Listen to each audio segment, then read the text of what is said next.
In compliance with the Open Public Meetings Act, PL 1975, Chapter 231, the notice requirements have been satisfied. The meeting dates for the year are confirmed at the annual meeting, are posted on the public bulletin board in the lobby of the Municipal Center, and published in the record within the first 10 days of the new year.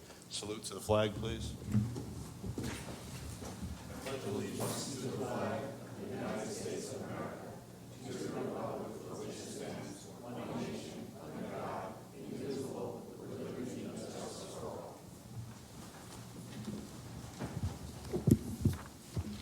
Roll call, please. Councilmember Dayton. Here. Councilmember Grossman. Here. Councilmember Menon. Here. Councilmember Michaels. Present. Councilmember Dr. O'Connor. Here. Councilmember Park. Here. Mayor Zinna. Here. I'd just like to thank you everyone for being here this evening. A few minutes, a moment of silence for Lieutenant Governor Sheila Oliver, who passed away.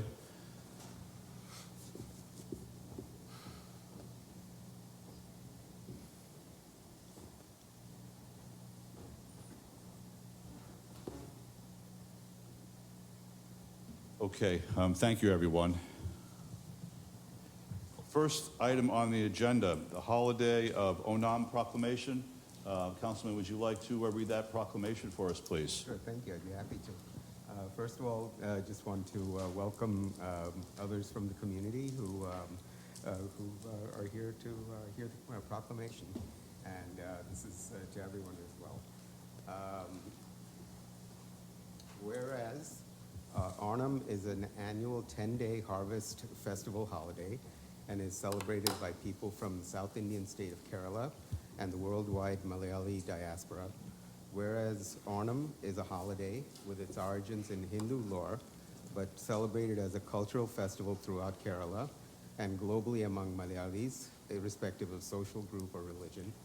Whereas Onam takes place at the beginning of the month of Chingam, the first month of the Malayalam solar calendar, which falls in the Gregorian calendar months of August or September of every year. Whereas the story of Onam is meant to commemorate King Mahabali, the legendary king of Kerala, whose spirit is said to return annually to visit his people, to see them exchanging gifts and wearing new clothing, Onakodi, placing elaborate floral rangolis called pookalams at the entrances to their homes, enjoying the extensive vegetarian feast or Ona Sadhya, and engaging in many other positive social activities throughout the 10-day period.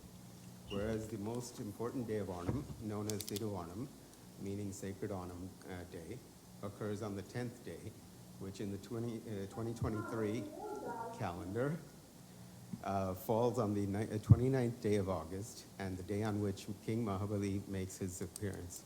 Whereas over 600,000 people from the state of Kerala have migrated to the United States, and a significant number of the approximately 500 Tenafly residents and over 30,000 Bergen County residents of Asian Indian background similarly have their or their families' origins in Kerala and celebrate Onam annually.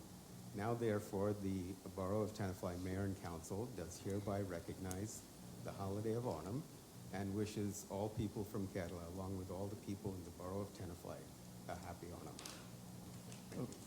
Thank you very much, Councilman. Appreciate that. Thank you. Thank you. Thank you. Okay. All right, we're going to get right into it. The first item on the agenda is the Little Free Library discussion. Sachin, why don't you come up to the microphone if you could be so kind as to give us your full name and your address. Hello. Oh, my name is Sachin Durgam. I'm from 28 Country Club Road, Tenafly, New Jersey. And I'm the founder of the nonprofit or organization Remindful. Remindful is like a mental health organization. I actually have like a description written down here. So it's an organization that strives to spread mental health awareness, especially to teenagers who may face stress and anxiety in great magnitude, and minority groups who may find difficulty in seeking and receiving help. As Remindful develops, we aspire to widen our reach, informing more people about this prevalent contemporary concern by partnering with other people, communities, organizations, and eventually, hopefully, reaching the world internationally. We hope to become... We hope to become an outlet of resources that any user can access, and with Remindful, anyone could access assistance, help others, or stay informed or educated regarding mental health. And so I created this idea called the Little Free Library, which you already have a few in Tenafly already, which is basically a kind of somewhat larger mailbox that is open to the public with a few items that I have here. It's like some stickers. We actually handed out a few of these at the Tenafly 5K. In the Tenafly Middle School, we had a table and we handed out stickers and other like goodies. And kids and students really love these stickers, and they have like mental health related sentiments and other positive statements, which is great. So 'Cause how do you use the stickers? well, we just hand them out because they remind people to stay mindful and about Hand mental them out at health. school? Yeah, Put 'em on water bottles. Water bottles and on stuff. Yeah. Computers. like kids and students, they just love to decorate everything, so it's like perfect, and they're kind of pretty. And so this is the set of stuff, like stickers and also books we're thinking of doing, because it's called the library. We have books like Surviving Middle School, which isn't like some like fantasy document about like some haunted middle school, but it's like about mental health and like getting through the social norms and expectations. We have one called Breathing is My Superpower, which is just like helping children stay mindful. And basically, since mental health is such like a huge issue, like according to statistics, suicide was the third leading cause of death for New Jersey residents aged 15 through 24 in 2019. And since the impact of COVID-19, mental health has only become a bigger issue. So it makes it makes spreading awareness and information about mental health more of a prevalent issue, which is why I want to create this library to kind of give out free information and free resources to help people to spread awareness and to educate them. Yeah. And so where do you propose, how would this work? Oh, where would you put this, or? Remindful could set it up in Sunnyside Park near the playground, which is one of the locations we talked about did not have a little free library already. Yeah, if I may, so Sachin reached out to the mayor and I with this idea, so we would like for him to present, and then all I did was propose with Mike Cassidy's assistance was the location. So if we provided a suitable location that would be beneficial to have an additional little free library. Everything else is by presentation of by Sachin. Yeah. So, but yeah, that was a recommended location and for tonight's consideration. So, go ahead. Sorry. We'll take any like recommendation of location, yeah. So you would fill it with books, or? Yeah, the books books. would be borrowed and people would return them, or how would that work? I think we would just be giving them out because it's good for people to have the thing with them and to also be able to show it to other people they know, like peers, family, because that would just spread the sentiment more. Mindful would set it up, and we could also like replenish any resources like every other week. Okay. Questions from the council? Yeah. First of all, I love Little Free Libraries, so thank you for bringing this. Are you interested in just one location, or are you looking to grow this into more than one? Yeah, we could definitely grow it. I mean, all we would need is like permission, but we were just thinking of starting out with one, seeing how that goes, and then from there we could see where to take it. I will say, sometimes when I see Little Free Libraries, unfortunately, people are putting garbage into them. So do you have a plan to monitor or check this? Yeah, I mean, as I just said, we could probably just visit it like bi-weekly or once a week and check up, hopefully like clean it. Hopefully no one puts it there. Could even put like a trash can next to it to like kind of keep people away. But yeah, Well, it's a great idea, thank you. thank you. Questions from other council members? Julie, do you have a question? Sure. I just wanted to say that I know that you've been on Hercules' podcast, right? And with Stigma Free. And I just wanted to make sure that if there was anything that Stigma Free could do to assist, did you have any thoughts Yeah. on that? Yeah, I'm part of the club. I'm actually going to be the vice president in the next coming years, so we could definitely work with, thank you, definitely work with them. I've also been connected with some like helplines, hotlines about mental health and like youth like aid, so I could reach out to them, get like pamphlets, information, or any other kind of resources. At the 5K, we actually had these like little like toy foam trucks that the kids loved, and they had like resource like phone numbers or links on them that could be like called at any time for any assistance. Yeah, we also, the organization, we also try to support like not only like the Little Free Library, but other events in Tenafly. For example, I'm part of this art exhibit at Studio YM, which is on the second floor of the CVS building, like over on, I forget the name of the street, but it's like right over there. and that has a lot of art regarding mental health and the awareness, including my own work. So I feel like we have a lot of resources we could give out. Thanks. Any other questions? Questions from other council members? Everyone okay with this? Great. Thank you. Sounds like full speed ahead unanimously. Do you have any questions for us? If we were to try to expand and set up more little free libraries, how would I go about doing that? So for this venture, you're going to continue to coordinate with the Borough Administrator, Jimmy Homsey, and then the both of you can have those conversations once you get the first one up and make suggestions, discuss it, and then we'll have the conversation here, and then we'll go from there. Okay, yeah, Okay. got it. All right? Thank you. All right, thanks. Sachin, I'll reach out tomorrow. Sorry? I'll reach out tomorrow and we'll start Okay, coordinating. thank you so much. Nice job. And Thank you. excellent public speaking skills, so thanks for being here. Thanks for your work. You had a question? Sorry, I don't know what the protocol is for this meeting, it's actually my first time meeting, so. Okay. Hosting. I also recently sent an email suggesting we add little free libraries to our community as well. I sent an email to Omar a couple weeks ago. Wasn't sure if my item was the agenda item, or it sounds like it was somebody else's. It was But his. I had also suggested a location northwest corner of Highwood and Park Street. There's a. So could I just, I'm not trying to be rude, you mentioned it was your first time here, so we have a whole public comment section that you're going to have the opportunity to come to the microphone and talk about all this good stuff. Okay? Sorry, thanks. No problem at all. Thank you. Okay, pedestrian crossings. Is the chief here? Yes, I am. Perfect time. Come on in. Perfect. How you doing, chief? Thanks, Chief. Thanks for being here tonight. I asked for this, to be honest. Yeah. So why don't you come up? No, you're on. Perfect timing. So we wanted to talk about pedestrian crossings, traffic calming measures, crosswalks, that sort of good stuff. Councilwoman, you wanted to go ahead. I did. Thanks, Chief, for being here. This is a follow-up on conversations I've had from neighbors around Highwood. There was a death, unfortunately, on Engle Street, and there have been requests for striping and signage where Mrs. Ma passed. And so I figured while we have this conversation, we can add in at least that discussion as well. So I know we discussed this in our police commission meeting. What I'm really looking for is the process for a resident or for families to come and say, we want a crosswalk striping here or safe crossing because we see this is where the school kids are walking, whatever it is. If you can explain to the public and then maybe discuss that particular intersection. Okay, so that particular intersection and that event happened on, was it Mother's Day a couple of years ago? So Yes. that was very unfortunate. That involved a left turn. Actually, the majority of pedestrians that are struck involve a vehicle making a left turn.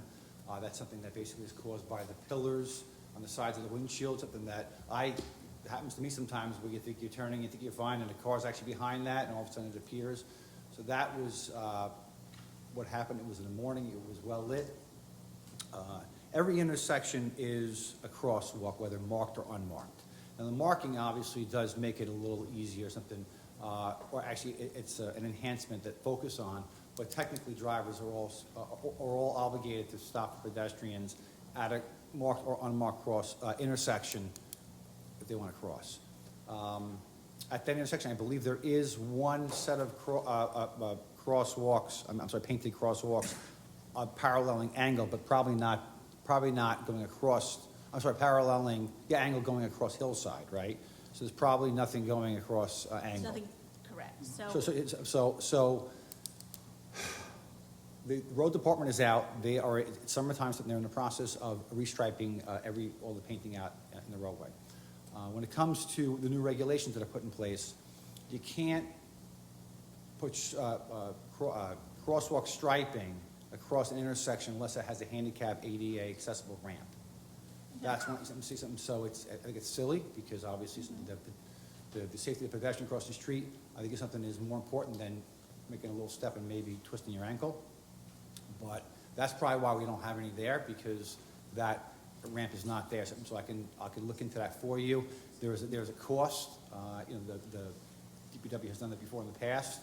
I'm not sure what the actual. The little they've done it, red, the little red plate's like 15, 20 grand. Say again? The little red, that little bumpy. Yes. It's expensive. It's prohibitively If expensive. it's warranted, something, we'll look into Yeah. it. But that's, in the past, we would just say throw lines there. We can't do that now, something unless it has that, is compliant to that. So I know we repaved Engle, that was our grant this year. And I know one street down on Sisson, they did the red curves, you know, the ADA ramps. I'm not actually sure, they might have even done them on that intersection. Do you know? I don't know off the top of my head. I don't know off the top of my head either. But what I would like is maybe a look again. I don't believe so. The issue with Engle, of course, is that the road curves, so there's a lot of blind side. And the school children do walk down there, as well as, of course, the public. So I would like to figure out some way that we can request to stripe Engle, yes. What was the last one we did? What's What was that, the Dan? last road we did? A big one. Was When we- Engle, When we get grants, they're always thrown in. was Engle. Oh, I gotta look that up. On the county roads. If there's any paving jobs and there's pre-existing Curbing, yeah. crosswalks, the paving company is going to replace what was there. So what took place. There was nothing there to replace, So I'm saying something, so they created something, so when they pave a road, that's when they're cutting the curbs, that's when they do that, so that's what must have happened there. Okay. But that's done in conjunction with the borough engineer, or the, whatever outfit, or the county that's overseeing the project, and they're making those decisions before they actually start the job. The other area, and I know you and I have discussed this, is on River Edge. So near Mr. Walk, we know the road near, the bank and the corner where the Stop and Shop parking lot is, we have essentially 4 lanes that we had talked about cross-hatching to create a more narrow. Channelization, Yes. yes. So what process do we need to apply to actually move on that? I'm in favor of that. I think it's what we did in front of the police headquarters. We used to have a 4-lane road in front of headquarters, and we narrowed it down to 2. You do have the occasional car that's obviously, that can travel in it if they're making a turn, or they're stopping or something. So it's a busy, it's the business district. There's a lot more moving parts down there, something, but it would definitely, it would make an improvement down there. So that is County Route 70, so we would have to go to the county for that. I don't see them being opposed to it. We probably would need to have a diagram, obviously prepared, but we would need their stamp of approval. But obviously, if it's for safety and it meets the MUTCD, which is the Manual Uniform Traffic Control Devices, I don't see it being a problem. As a matter of fact, we can maybe even get them to even paint it for us if they're in agreement with it. And then I have one more, sorry, Chief. Sure. I've had requests for Knickerbocker. So, Engle's very busy, Knickerbocker's very busy. Where? I don't remember the streets exactly, but I guess what I heard from some families is that they want to cross from the side closest to Bergenfield into town, and there's no, Mostly River Edge and. mostly River Edge Clinton. and Knickerbocker. And Clinton.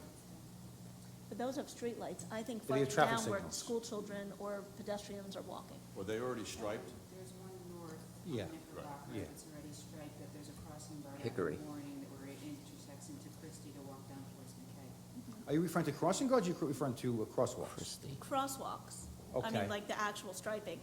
that's a Like, county So- road. It's Hickory where there's the flashing light. Yeah. Our attorney lives that way, so she knows this best. So that is Route 505, County Route 505. We need their approval, but I believe we have several sets of crosswalks. Can you, is it by Hickory? Wait, Hickory, River Edge, and West Clinton Avenue all have That traffic side doesn't signals. They say. all have their own crosswalks. I don't know if this side does. Are they striped them, or are they just timed on the lights? What do you mean striped like Like actually painted on the road? the crosswalks? The crosswalks are there. Well, I know River Edge and West Clinton do, because it's a regular traffic signal. Hickory, I believe they do, but I'm gonna have to do some research for you. Okay, those are the requests I got. Yes. I can look into something, I can get back to you. And just something also, too, something, I mean, when it comes to pedestrian safety and traffic your calming, I would like to purchase a couple more, your speed is. I think the one we have on Woodland Oh, Street yeah. is something a resident had helped us, something, I don't think there's one there. On Woodland. purchase. We put the portable one, but the one that basically says your speed is and thank you or slow down, I think that has it definitely has a positive effect. It's something where people, even if you are speeding, you feel like you're you're burning in the sun there, basically. You want to slow down, and I think what we're seeing some improvement there. So on some of the more major roads, Tenafly Road in particular, maybe County Road, Piermont Road, things like that. Thank you for coming out tonight. I know we discussed this in our police commission, but I know the Ma family and their supporters are patiently waiting for something, at least in that intersection.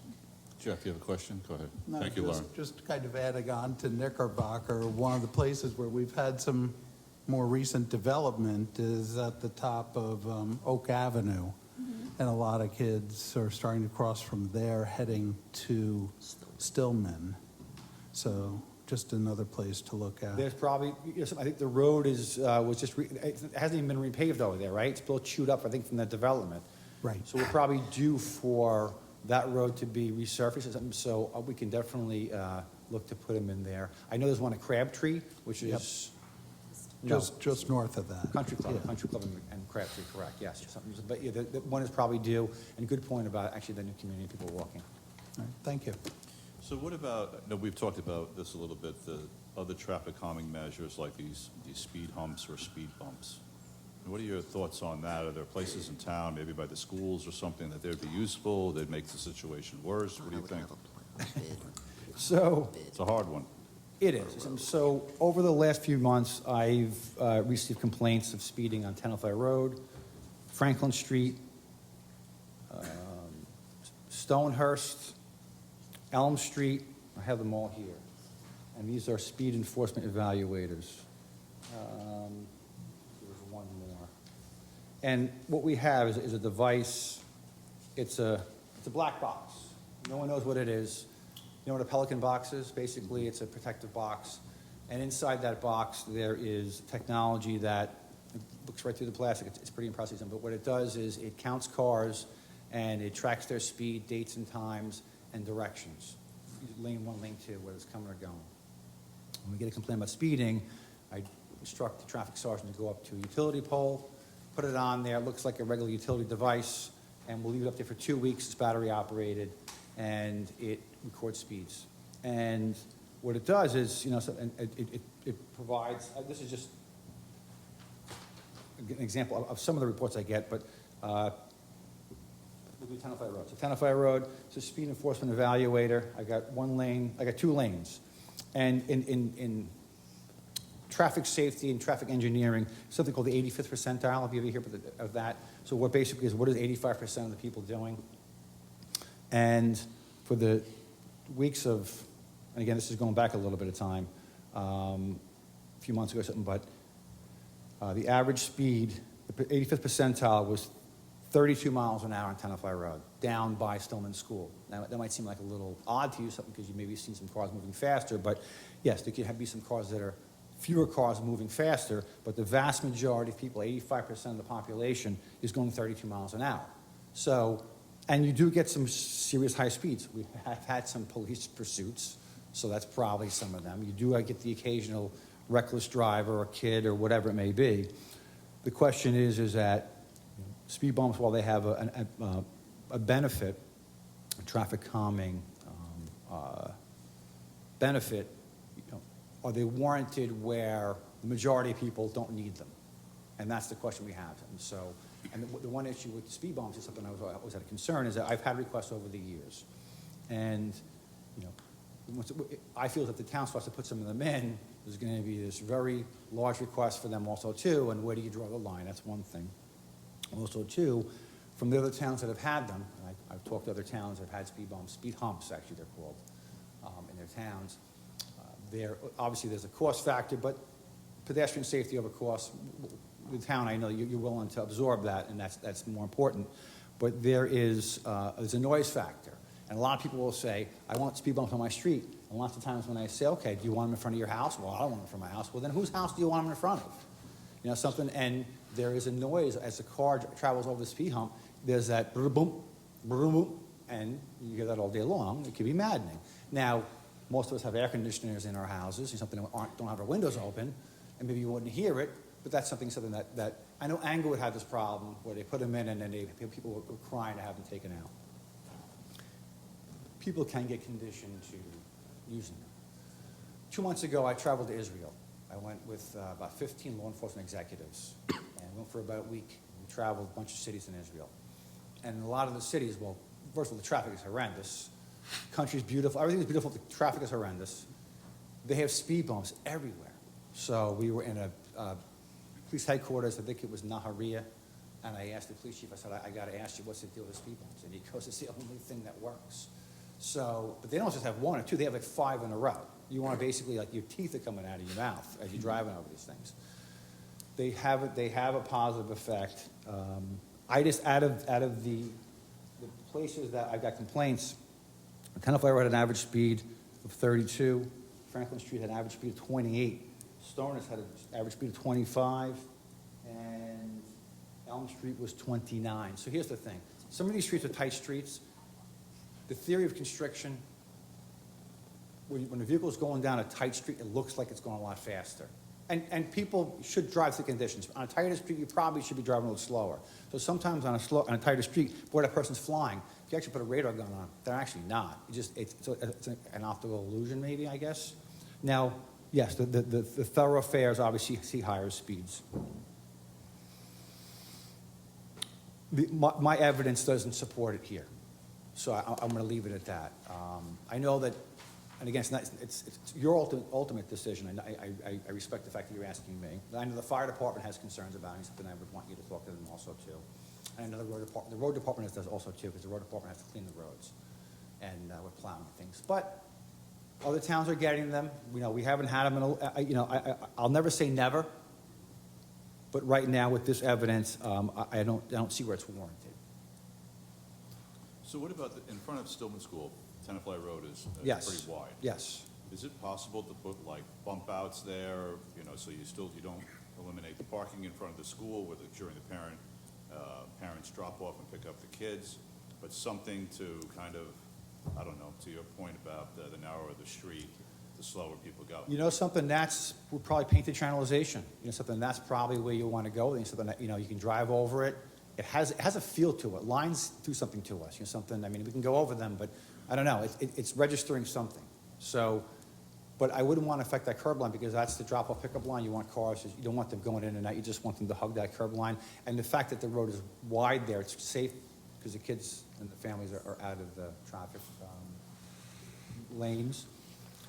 Maybe we'll come up and look at some painted channelization scheme.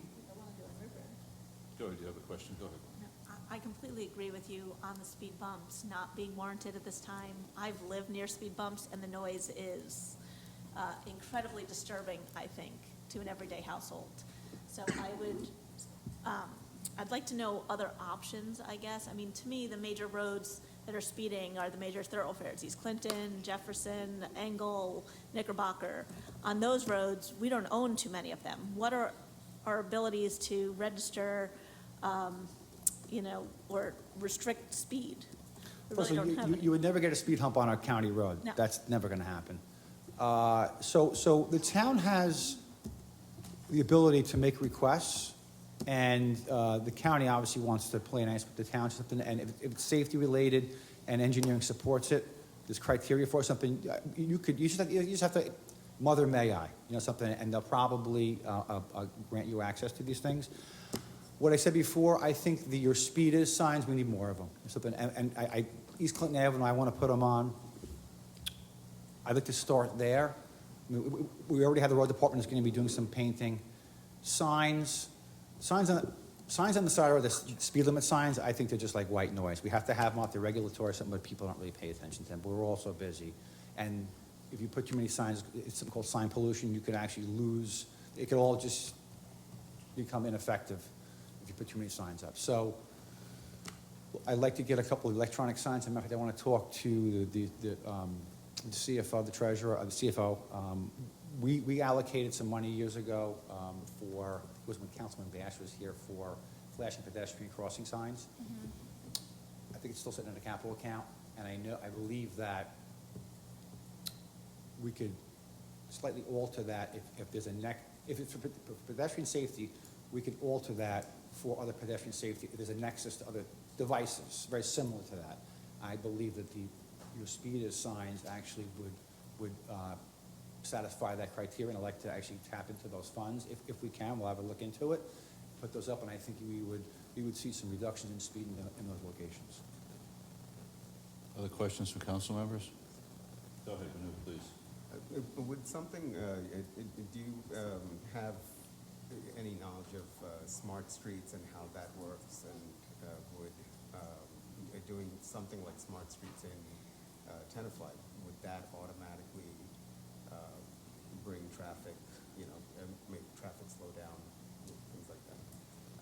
Having bike lanes, having things like that, or would that be a problem? Listen, there's always room for improvement. Technology, something we're finding something, obviously is helpful. Bike lanes probably are warranted in certain locations. When you say smart streets, you mean like the software program? I think like different towns around the country have executed, and they have these programs. Safe schools, you mean safe schools? Sorry, safe streets, it may be. Safe schools or safe streets? Complete streets. Complete streets. Say again? Complete streets. Okay. And so there are towns, I know one, Weymouth in Massachusetts, put that in. There's towns in New Jersey, I think, that have. I'm just wondering if that, maybe it's something to look into. Yeah, something, I'm not opposed to it. I mean, again, we follow, obviously the MUTCD, as I say, something, the manual uniform traffic control devices, which is all the regulations and recommendations, and we have traffic officers, as I used to be, that are trained in these, the regulations and what is applicable, meeting criteria and warrants and things like that. But we're always looking to improve our crafts or something, so I'm not against it. Other questions from council members? So, did you have another question? I just want to say thank you so Oh. much for coming out tonight. The other thing is, as you know, we've been working on this new road program, and we are, hoping to continue with all these intersections, and I hope your division continues to work with our planner on the traffic speed. They've been great. Thanks to Chief and DPW Director capacity. We actually had our first meeting just last week on wayfinding. Of course, safety was top priority on how to place the signs in the chiefs. And we're gonna meet next week on that, right? This week? This week. Right, Yeah. right. Thank you. But are you referring to the engineering study that was on it? With John Jar, Yeah. Yes. the traffic. Right, yeah. So hopefully something I can go through. And you're doing a great job paving the streets, but when you pave a street, what happens? Cars go faster. Don't go away. I'm sorry. It's a give and take to everything. So perhaps Jimmy and yourself can have some conversations about some suggestions with all the engineering stuff going on, and maybe we'll invite you back here at sometime in September to talk Give an about update. I'd be happy to. Yep, Okay. sure. The next step. Yep. Okay. Chief, thank you. Thank you Good. for being here tonight, Chief. Mayor, you're looking very tan, I gotta tell you. I'm very impressed. I'm doing a lot of yard work these days. Yeah. I'm good? Yes. Thank you, Chief. Good night, Chief. Okay, next item, actually, Andy's on for all three of these next items, right? And more. Andy Hippolyte, our borough engineer, why don't you come up to the microphone? The first thing we're going to talk about is the swim club. How you doing? I'm doing great. Thanks for being here tonight. How you doing tonight? Good. So the swim club received a grant from Bergen County. It involved a number of items. If I go through the items they involve, which are important, it had mobilization and site clearing, which is clearing the site, outdoor lighting, security cameras, drinking fountains and indoor filling station, restrooms, ADA raised flower beds, reconstruct walkways, fencing, pollinator garden, wildlife viewing area, proposed skate park, and demolition of that old pump house in the back of the property. So I gave, obviously we submitted a proposal, you approved it, we're in the middle of starting the design, and I had my professional designers, my architects kind of just look at the site, look at the building, look at the conditions of the site. When we put this together, we did it as part of a grant. Didn't really get into the details of evaluating it. Now we're evaluating it. What I will tell you is, and I went there again tonight, so the building is in significantly worse condition than it was about a year ago. Not that you can't save it, but just spending in the estimate $50,000 to just get it opened back up is probably not even an option anymore. So that building It's a masonry building, masonry walls, so that can all be saved. The roof is a masonry roof. It's like a 6-inch slab with a membrane over it. I don't know, I can show you pictures. There's literally like things growing on it now at this point. Multiple things that fall on top of it. It's in disrepair, so you have to redo that. The walls would need to be probably power washed and cleaned. The inside of the building at this point needs to be gutted. And that if you were to spend $50,000 just to open it, you're gonna literally have a really horrible building that you've opened that's gonna still be really horrible, and you've just spent 50 grand to do that. Our architects, like, you can't do that at this point. Lauren, did you have a question? Andy, I have no interest in saving this very old decrepit building, but I have a specific question about it. It is set back significantly from the road. If we were interested in redeveloping some sort of entranceway to this park or even landscaping, how close can we come forward? Hold that question. Okay. So let me just go through a couple options first. When you look at the building, and I'm gonna get to the other amenities too, but when you look at the building, there's kind of a couple options you have. Option one of just rehabbing it to open it, in my opinion, just throwing good money after a bad situation, it can be bad. So the next step is to come up with the right budget number to rehab the entire structure, possibly put, we'll call it like a shed roof on it, so a roof that slants to one direction so it's not flat anymore, gut the inside of the building, and then refurbish it and move on. Option 3 would be to probably knock down one side. So you knock down either side, wouldn't really matter in my opinion. In my opinion, probably the right side, you look for the street, knock it down, cut this slab roof, and then really spend money rehabbing the one side to create kind of unisex bathrooms, some storage area, and make it look more modernized to me today. And option 4 would be just to demolish it and start from scratch. Those options all get more expensive as you move up the chain. So you had the $50,000 rehab option, which now a year later almost is really not an option. Rehabbing the structure in its entirety, though we haven't designed it yet, $250,000 or more just to do that, knocking down his side and then making the one side that's left look very modern, gable roof, maybe fix the brick face, or maybe even put like a hardy board over it, rehab the inside, do brand new state-of-the-art bathrooms. You're probably approaching $500,000. If you were to just demo it and start over, that I wouldn't even, you have to now come up with what you want to put there. And then it becomes a very expensive option. So that's the problem. Your budget really gets blown out of the water. When you step down to the other options, so the pollinator garden, the raised flower beds, it's not an issue. They can be placed anywhere throughout the site. They can be done either with wood or masonry to raise them up. They can be made handicap accessible. That works. That's not a problem. The area for the skate park where the old pool was, you can still construct that. That was filled in. You could construct a skate park, or what we'll call like a multi-use area. I went back in my notes, and the skate park was going to be more of a lower impact skate park. So your skate park that was over here, out there, it had bigger structures. It had I think it even had the small ranch stuff that was there. At this site, it's a lot smaller than over there, this site, and it would be, maybe a couple of small ramps and maybe a rail, so you can do that and actually have room for some other multi-use things if you wanted to. It depends how they mix, so I'd need some guidance on whether we want to do that or not. The wildlife viewing area is more towards the Tenafly. That would just be an area that's cleared, and that's kind of fine. The dog park is kind of what's throwing me for a loop a little bit more than the building. So when you go to this site, it is one gigantic dog park in the area that's available. So in front of the old pool is a fence. It has screening on it, and then from there to the building was an area that was segregated to 2 small dog parks. You had the kiddie pool there, a big open grass area, and then you walk down to the building and go out. So currently your residents, just when you go there, they fence it off. You walk up through the building, and you come to a fence, and it's one gigantic dog park. They don't even use the dog parks. Like, they want one gigantic dog park. So in my perspective at least, I just need a little guidance of whether we're keeping the big dog park where it is. It was built, the fencing's brand new. There's a gravel or pea gravel surface there. That surface can stay pea gravel. That surface could be and I use the term wood chips lightly because there's a 5-bar wood chip that's used for playgrounds that can be used for dog parks. It doesn't provide splinters. You can use a canine turf, which is a turf made for dog parks, or you could rehab it with some type of, grass or sod, but that then has the maintenance that comes along with that, which is closing it in wet weather. It becomes very maintenance intensive. So the dog park size, there's a big dog park, a little dog park, size and location, in my opinion, needs some decision from council because the residents there are using it however they want at this point. There's no thing, so.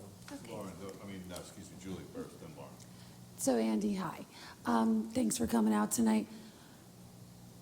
You've been given direction, and this was voted on.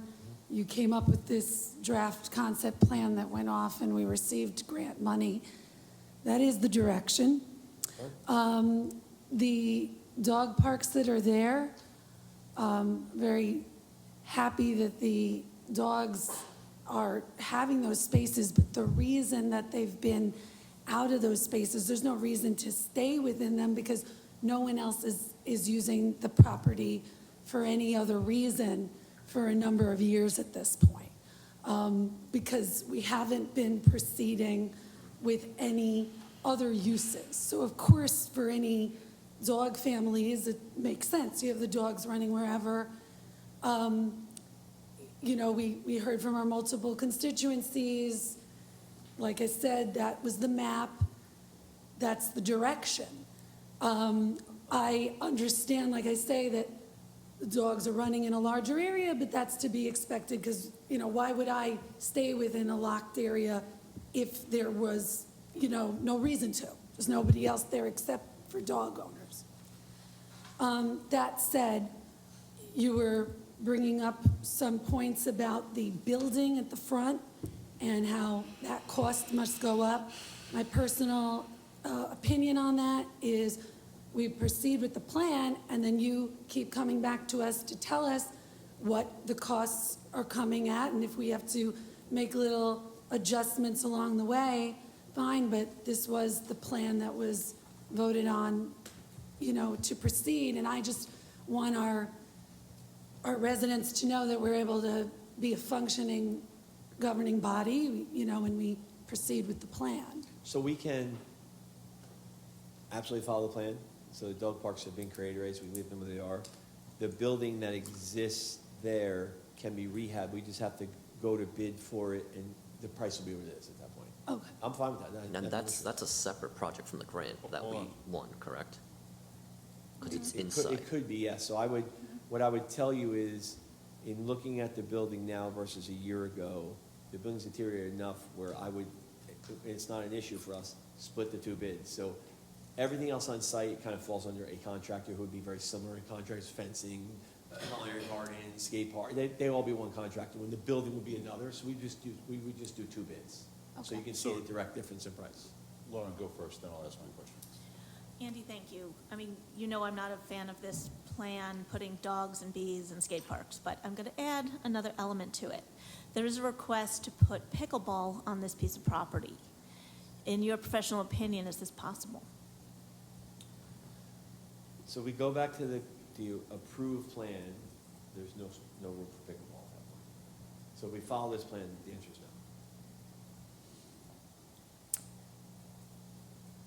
no. Okay. Not Can you talk a little about this issue, about this, Dan raised the topic, about this separate project for the building? How does that work in terms of the grant and the matching money and all that? So you only funded your partial request. So all we would do is anything that's decided tonight, what I think is being decided is follow the plan, but have two bids. We would just let the county know. The county would not care if we did two bids. The scope is not changing because all the elements are still the same. So we would just advise them of a second bid so they knew. They only gave you, I think they gave you about $100,000. 90. Right, so they're not, as long as you go forward with the project, they wouldn't care if you did one bid, So- two bid, three bids. Follow-up question to that, what he just said. Hold on, Dan, Lawrence first then. It's okay. Dan can go. Go ahead, Dan. So in that light, it wouldn't matter if the skate park was a third bid, because it's a skate park vendor or a specialist or whatever? Would not matter. All right. Would not, it would just, you would, yeah. It would fall under the same scope. Well, that we'd have to look into because there are rules against separating bids. So we'll talk about that. It could potentially be separated, but I don't want anyone to commit to that until I Correct. can Okay, talk gotcha. about it You're more. talking about the individual different components of the park? Like the dog park versus Right, I don't want, skate I don't area want the versus sidewalk guy Holland? making the skate park. Say that again? I don't want the sidewalk guy bidding on the skate park. Right, so I would just, let me just, I could just, now I Go ahead, Andy, Now I please. understand your question. So the contractor that does the site work for everything but the building would put in the skate park surface. The components of the skate park would be state contract. You would buy them state contracts. You would, that's already, the bid, it's already been done already. There's a couple of vendors, you can pick them out. There's everything from the base to the really high loading ones. Vanu, you were next, I believe, and Lauren? So, and just looking at the cost estimate that we got last year, the different items, there is demolition of the pump house and cable. There's mention of an actual And they're modular, structure. so you can move Where things is the, around. in It's the- not permanent. No, You don't it's want fine. that. I mean, You I'm might not want that. getting to a different question. Where is the discussion, where is the estimate for the front building? I mean, there's a talk of restrooms, but. That was their but restrooms, it's- because we were just renovating it to open it. Okay, so it's only the restrooms it. as far as, so we can do whatever we want with that front. Absolutely. So in terms of splitting it out for bids, that should be permitted. Correct. Yeah, I just need to know if we're splitting out for bid, are we gonna refurbish the building as it exists now? Which will probably be a pretty expensive option. Are we gonna cut it in half, demo half, and just refurbish part of it? Or, I guess if you want to decide to knock it down into a new building, we could do that too. It's just, all those options have different costs. I'm not an architect, I don't know the costs, I'll get them for you. If you just tell me, I'll get an approximate cost for you. Now, we're in the design phase now. Right. Lauren?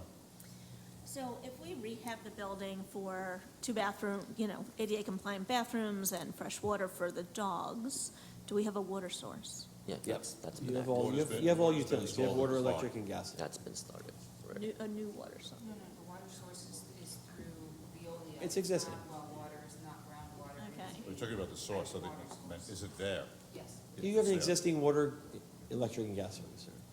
So Andy, to answer your question though, and it ties into Vena's question about, so you listed it as to get working restrooms, came in at 50,000 was the estimate before. I would say as for direction, maybe if you're saying direction, it's, why don't we see where we're at with the cost bids for that as you initially envisioned? Yeah, yeah. Yeah, we can just put, it's a fair point. We can just put out the building to have somebody come in and rehab it as it exists now. So we can rehab the bathrooms, fix the roof, and just fix it so it's operational, and see what that comes in See at. what it comes, Yeah. So what's the next logical step here? Right, we're in the design phase. Right, there's questions about surface of the dog park ground area. There's questions about, there's 4 different options for the building. What are the areas do you have, large open questions on? I mean, we'll take the skate park. So if you go to the skate park, I'll get you information of here's, in this area, which is not that big, here would be a recommendation of what pieces you could Right, put here. I need right. that. The surface, is the surface gonna be just asphalt or some coated asphalt with some color on it? Your pollinator gardens or raised planter beds, are we just creating the area and somebody else is planting it, or are we actually planting the plants there? No. Go to the garden club. so Yeah, they- the garden, you won't be. So we're just gonna the create garden the, clubs we're just will gonna create the handle area, planting. okay, We're that's just fine. putting the beds in. Yeah, then when it comes to the beds, if we're gonna raise them, what do you want the material? You want it to be wood, you want it to be masonry, and then just tell us the mixture of soils you want in there, and we'll have the contractor put those soils. Yeah, Andy, to those particular questions, we had a former garden club chair, was Carol Hodges, and she had done a lot of preliminary work on that, but there's other garden chairs, so if there is questions specifically around that stuff, I'd ask maybe if you throw it to Jimmy, and then I can That's great. forward it to those correct people, and they'll just tell you what they want it made out of. Right, and the only other, the other question I have is the wildlife viewing area, which we kind of said would be back behind the skate Benches. park. It would be like benches, so we would come up with like a layout of that area for you and get it back to you for approval. And then the only other thing I need is, the two dog parks you have there currently have a pea gravel surface. Are we just leaving them as they are with the pea gravel surface, or are we making some change? That's a question to be determined, right? Yeah, can we get, like, we'd have Yeah, to see it all. Yeah, Like, so let's we've say, got- let's say you run out of space with the garden and whatever. Like, it'll work better here, it'll work better here. You have to see the whole picture. Okay. That way we can push that fence to the sidewalk or whatever. Well, I don't think that's what Okay, it okay, is. one at a time. Vanu, do you have a question? Just something minor, but the benches, can we make sure that they're recycled plastic benches, those parts? We can, if that's what you want, sure. I Yeah, think we if you- need to start doing that throughout the town. Yeah, excellent point, Venu, but just, because Venu and I worked on something with the COVID memorial, and that was a recycled plastic bench, and it looks great.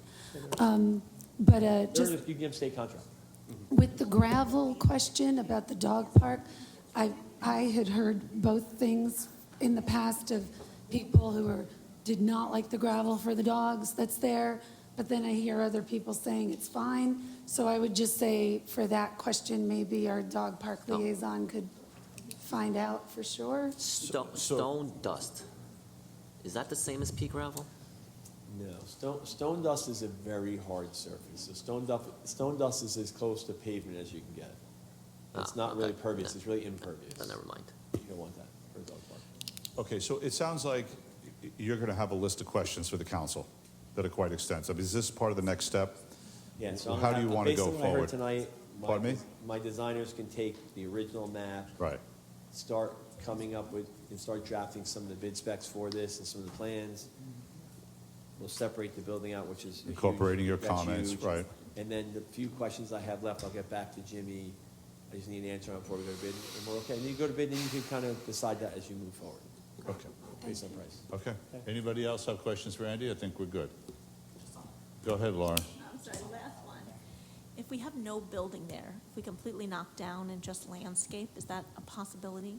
I mean, of course, if you guys have to decide that, but yes, you But will have then- that building. But then it would be hard to put in a bathroom structure, correct? Because we would be ungrandfathered from that, the flood/wetlands. Yeah, part of your building is in the DEP restricted area, so once you Yes. take it down, you can't put it back. That's what I mean, yeah. So we should at least, yeah. Yeah, be careful removing Yeah, the building. exactly, yeah. Yeah, Also to that, I think one of the nice features is that we can open and close this park, and if we completely remove Yeah. that building at the front, It's like half a wall. Well, actually, speaking, Councilman Grossman used to remind me one thing. So the fencing that surrounds the site, I think that's part of a Mike Cassidy budget item, correct, Jimmy? Yes. To replace it. So that fencing is not in good shape. It's wood stockade fence. The kids get through. Are you staying with wood stockade fence or going to a vinyl stockade fence? Why don't you add that question to your list and give us the plus So and we can minuses? put that, I mean, it's Yeah, I mean, that's- fencing on that, I would say, if I had to add a recommendation, Right, you probably want the contractor working on site to replace the fencing. Correct. Because they're gonna come in, take it all down, Right. and when they're done, they can put new fencing up. So course. I would lead you away from the wood stockade fence, which needs maintenance, and go more with a vinyl stockade fence. I know I just need a color. You could pick the color Right. at the time of construction. Right. But that's what I would lead you towards. That's why, because we don't want to make, just start picking decisions out here or have that conversation here. The list of questions, the pluses and the minuses, to coordinate that with Jimmy, and then we can discuss that. Yes, Julie? Just super quick, so you're saying, Andy, you don't think that Mike from DPW right now should be necessarily doing anything with the fence around it if it's just going to be I do not. removed? Okay, so that's important, but the timing, Yeah, I don't think it was allocated for, but it's certainly needed. gotcha. Okay, all right. Thank you. Okay. So don't go anywhere, Andy, because now pickleball. All right, let me finish what we're doing. Take your time. Okay. So I went over Roosevelt Commons, I looked at it.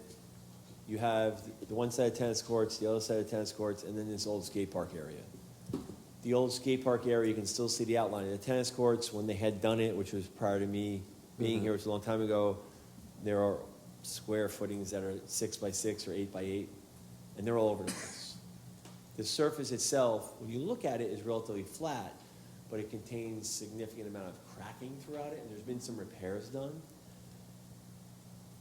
if we go back to the discussions we've had about roadways, when I come through and pave a roadway, and mill and pave it, if it has a crack in it, somewhere within 2 to 3 years later, that crack comes through. It's just the way physics works, it's the way engineering and paving and road works. Unless you rip it up and start over again, it's gonna come through. And on a roadway, to reconstruct every road is just cost prohibitive.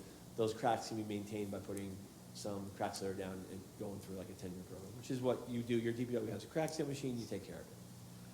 On a tennis court or a pickleball court, if I resurface that surface that's there with 2 inches of asphalt, within a few years, you're gonna have just walk out there, every crack you see, most of them come back through.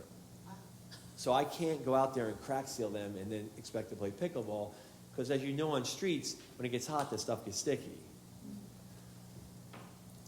There are products they put down, it almost looks like a mesh product, you can put it over it and then pave. That is even shown over time that when there's a little movement, the crack still goes up. The U.S. Tennis Association recommended years ago, when I say years ago, 4 or 5 years ago, or a little more, recommended putting 2 to 4 inches of DGA stone over the court and then paving. That delayed the cracks from coming through, but they still came through 5 to 8 years later, so it was kind of, hey, we spent this money, we still had cracks. The only way to not get cracks is to remove it down to subgrade, recompact the subgrade, put in new stone, then put in new base course, and then put in new top. I'm not saying you can't just resurface it, you can, but just understand that if you resurface it, which is the lowest cost, you're going to see cracks in that court within 2 years. I will tell you that the other 2 things out there, the fencing that surrounds it is no good, it's gotta come down. So you gotta replace the fencing with new fencing. And then front to back, kind of offset from the tennis court, there's 4 poles there. They used to have lights on them, it's very obvious it was lit. Those poles are no good, they need to come down. If you want lights there, you need to put up new poles. You may be able to take the 1 pole from the tennis court and get 2 lights on there to start to light it, but you need another pole on the other side, maybe. I haven't had Musco look at it, we have to have them look at it, but if you intend to light, you really need to put new poles up. Those wood poles are no good anymore. Lauren? So, Andy, while we're looking at this space for new pickleball, this space has actually already been designated by the rec department as a multi-use sports space. And so the concept was to completely wipe it and put in this new space. Have you had a chance to review those plans and spacing and then let us know what could fit with that? Or are you intending So you can, to take that space? I only did a little sketch that, Okay. if you have or not have. You can fit, if you took it, it's 2 full tennis courts. So based on that discussion with Jimmy, you could put 2 pickleball courts on one side, 2 conforming pickleball courts with the adequate run area, put a fence and have the other half be a multi-use court. I had just shown a volleyball court, because it's a pretty big court. You could put 4 square there, you can put any game you can think of that can fit over, you can fit on the other side too. It's just a paint job at that point, right? It's just paint. What's It's that, paint Dan? lines. It's just the paint job at that point. Right. I mean, It's just paint. Okay, hold on, one at a time. Lauren and then Jimmy. But just going back to it, have you seen the plans from the rec center that we approved? Okay. I don't think so.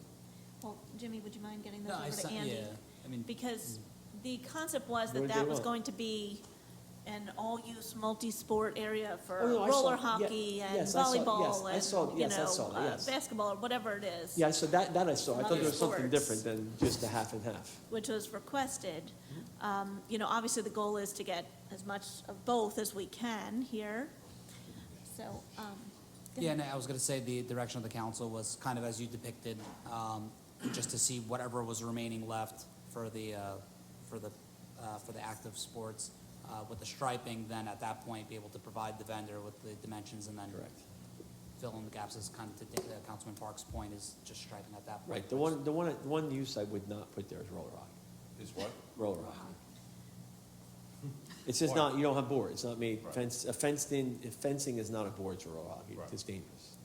So, that's why I wanted to see if you reviewed those plans, because I think there was discussion, whether it's street hockey, roller hockey, lacrosse.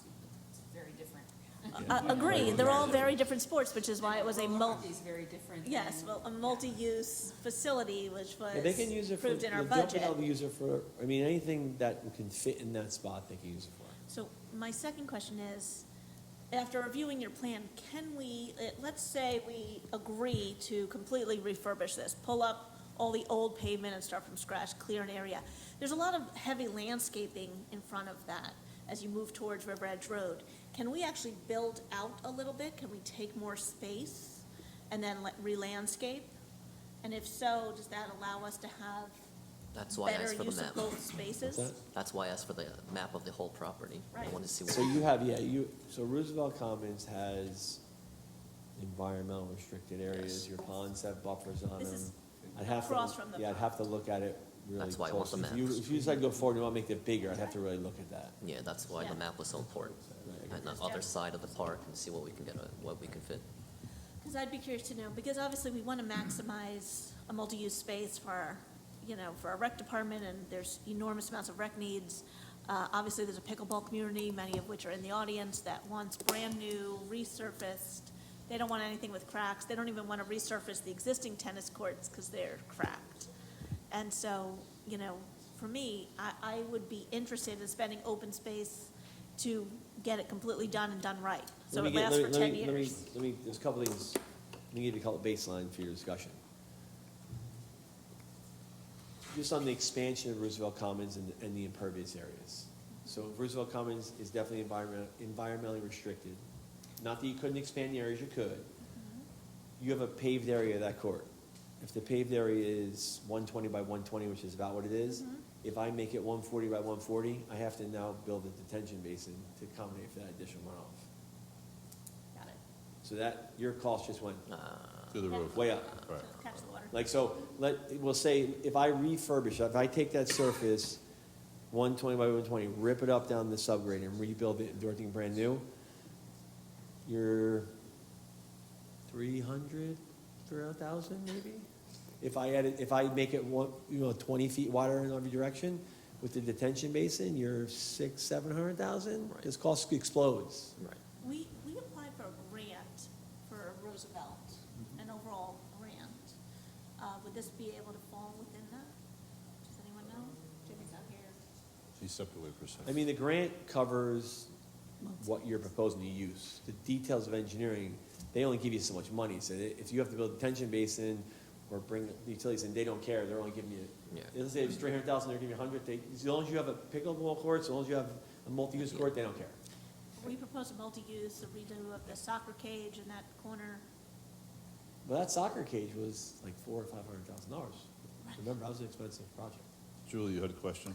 Yes, so first, Andy, I wanted to say that with what was distributed to us, I don't yeah, know you that too. you definitely did That's what impressive. was requested, so thank you. This idea of these 2 pickleball courts that you would propose in this location, I just wanted to make sure, were you taking into account where the sun would be hitting the players? Yeah, we specifically kept the pickleball courts in the same orientation as the tennis courts because that's the most favorable in that spot for the sun locations. Great. If you flip them sideways, it would now be in somebody's eye hole. So That's we didn't right, I want to do it. We heard didn't to want wear, and you just said something just 2 seconds ago about how this plan is that in alignment to your understanding of what we did apply to the county Yes. for? This would be under that multi-use Correct. umbrella?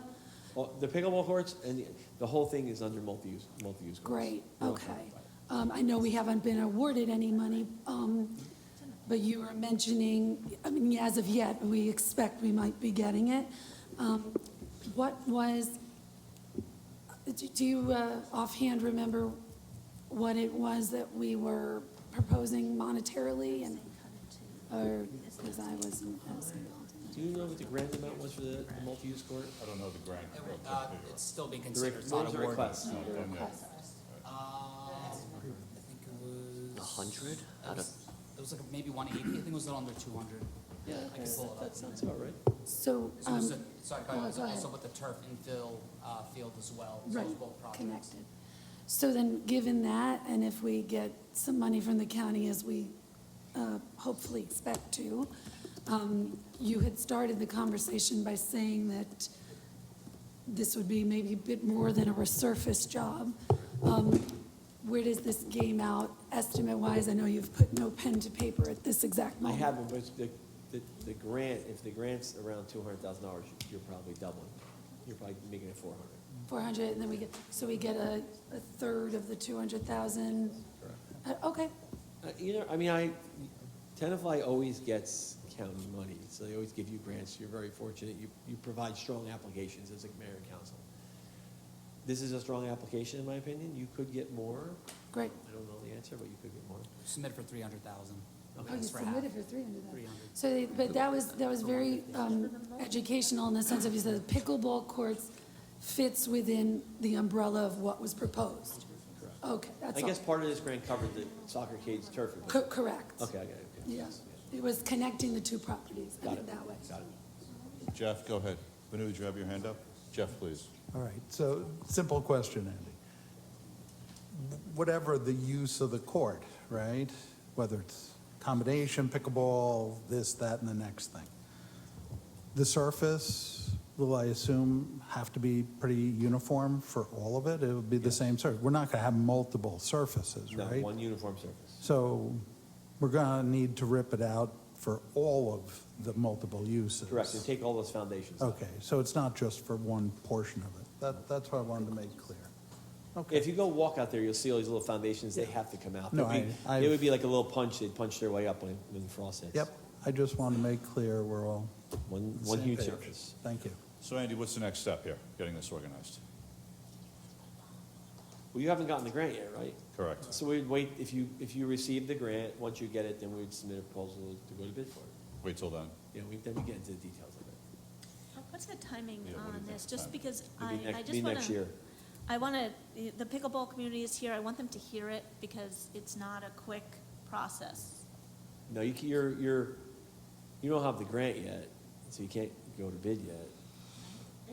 Unless you want to fund it, but you can't, if you Yeah, go, well, that's the next but if you go to question. bid before you get your grant, you have to verify the candidate. Sometimes they don't go backwards. So you have to just verify that if you went ahead, would they reimburse you? I don't know the answer to that.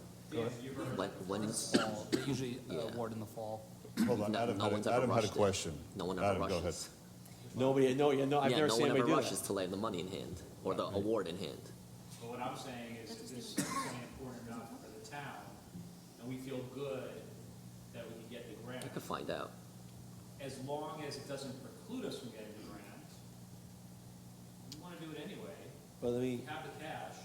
This is just a beautiful thing that we get Yeah, rather than submit, $300,000 back. yeah, rather than Go ahead, submit Andy. later, just, Yeah. it is August. And this If is- we were to get a bid together and go to bid, you'd be awarding this in October. We're already, for a court surface, we're pretty much done. There's no paving season. You don't want to ever pave when, nighttime temperatures are dropping below 50. And once you get to October, that could start happening, even though it's not common. Court surface paving is Oh, a yeah, different that mix. too. It's a much finer mix. It doesn't adhere very well to that whole That surface. said, I do want to make sure, I don't think we're the only town thinking, oh, wait a minute, we should be ready for when the stuff gets. So if we could put our name, if we get in the schedule for, Yeah. April 22nd, when it's the first day you're allowed to, do this stuff. We can advance it just like we advance your paving program in a temporary budget. Why We can work would, with Susan. I would actually, whoever could find out, as long as we don't get disqualified, I'd investigate it. Yeah, how do we get the answer to that question? Well, so if I could just put this out there, we could always go to bid, Andy and I could work together to go to bid with the bid indicating that the notice to proceed would be coming in March, right? So you can award the Oh. bid without the bid actually starting. It's The open other thing space. you may want to Correct. consider is Jimmy has confirmed that the estimate of the project that you put in for was thought to be around 300,000. From what Andy's saying, just this half of your project may be the 300,000. So there is likely not going to be enough grant money to cover this and the soccer cage. So even if you were going to take yourself out of something, you still have a lot left that the county would be providing funds for. So it may just be a little bit more of a discussion to see what you want to start with. The funding for the grant can still be used for turf. the nets, the striping, the whatever else. If the surface is going to blow the budget of what you already applied for anyway, it may be two conversations. So let's see what we can do. I think it'd be great if we could get first in line for the season, such that we can be using this in possibly the spring, but even, Next this is summer government. would be- Let's see if we get to use it in the summer. That means we have to be first in line come spring. Go ahead, Lauren. Can I add some elements then? So I know there's been a request for lighting. So I know we're talking about the surface, we're talking about redoing the full surface, landscaping, lighting. I would like to add in a water bottle filler, you know, since we're gonna have a entire rec center over there. We've been putting those in around town, so that's plumbing. I'd like to see soup to nuts, because before we, and I'm all for, you know, spending money for recreation, 100%. So, but I wanna know, is this $1 million project at the end of it, if we are environmentally restricted over there, or if we can get this done for 600, 300, and then figure out how much of the grant it'll cover. I also would like to know, Jimmy, if there's any supplemental grants that we can do on top of this for maybe other elements of it. Well, we can see with the portal that we have through Millennium to see what else comes in. Pickleball grant. To me, Yes, Julie, go ahead. it seems, again, I feel like I'm having the same conversation I did with the swim club. We have a plan submitted to the county, you revised it.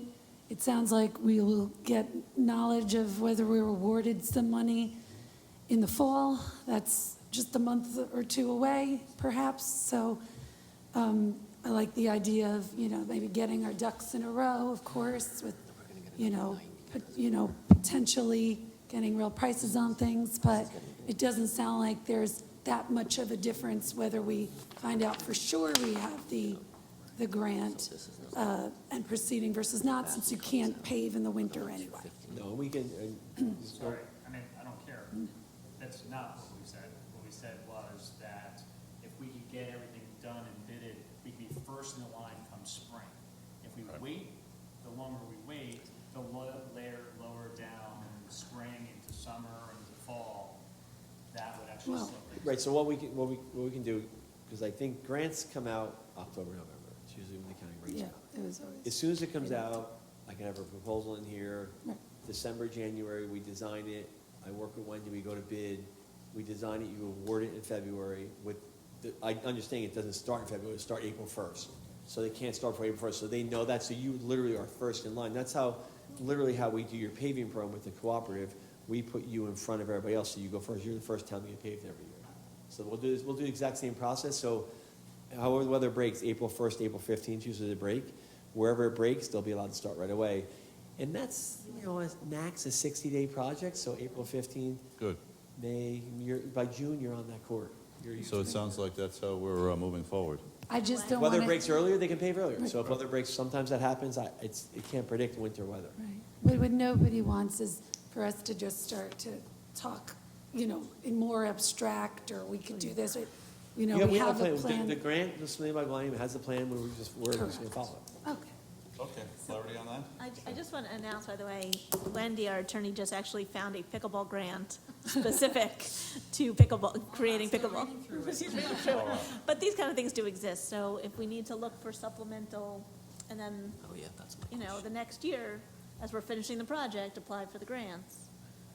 It's a good way to get it done. And I think I mentioned at the last meeting that the United States Pickleball Association has $300 automatically 300. accessible for nets, It's great, it's great, I'll take it. and maybe even some extra equipment, so we should make sure we get that. Those are for municipalities. Am I on the next one too? More Clarity? items. No, I meant on the pickleball. I'm Yeah, done, clarity? I've got clarity. I'm waiting All on the right. grant. But Let's- can we get I'm sorry, can we just get an itemized picture of all the finances and costs for what it would be? I think you gotta wait until you get your grant. I mean, you have a grant application, they just file that for now. Wait to see what we hear back from the county first, and then Yeah. that'll trigger us to move forward. Okay, all right, let's move on to the senior center.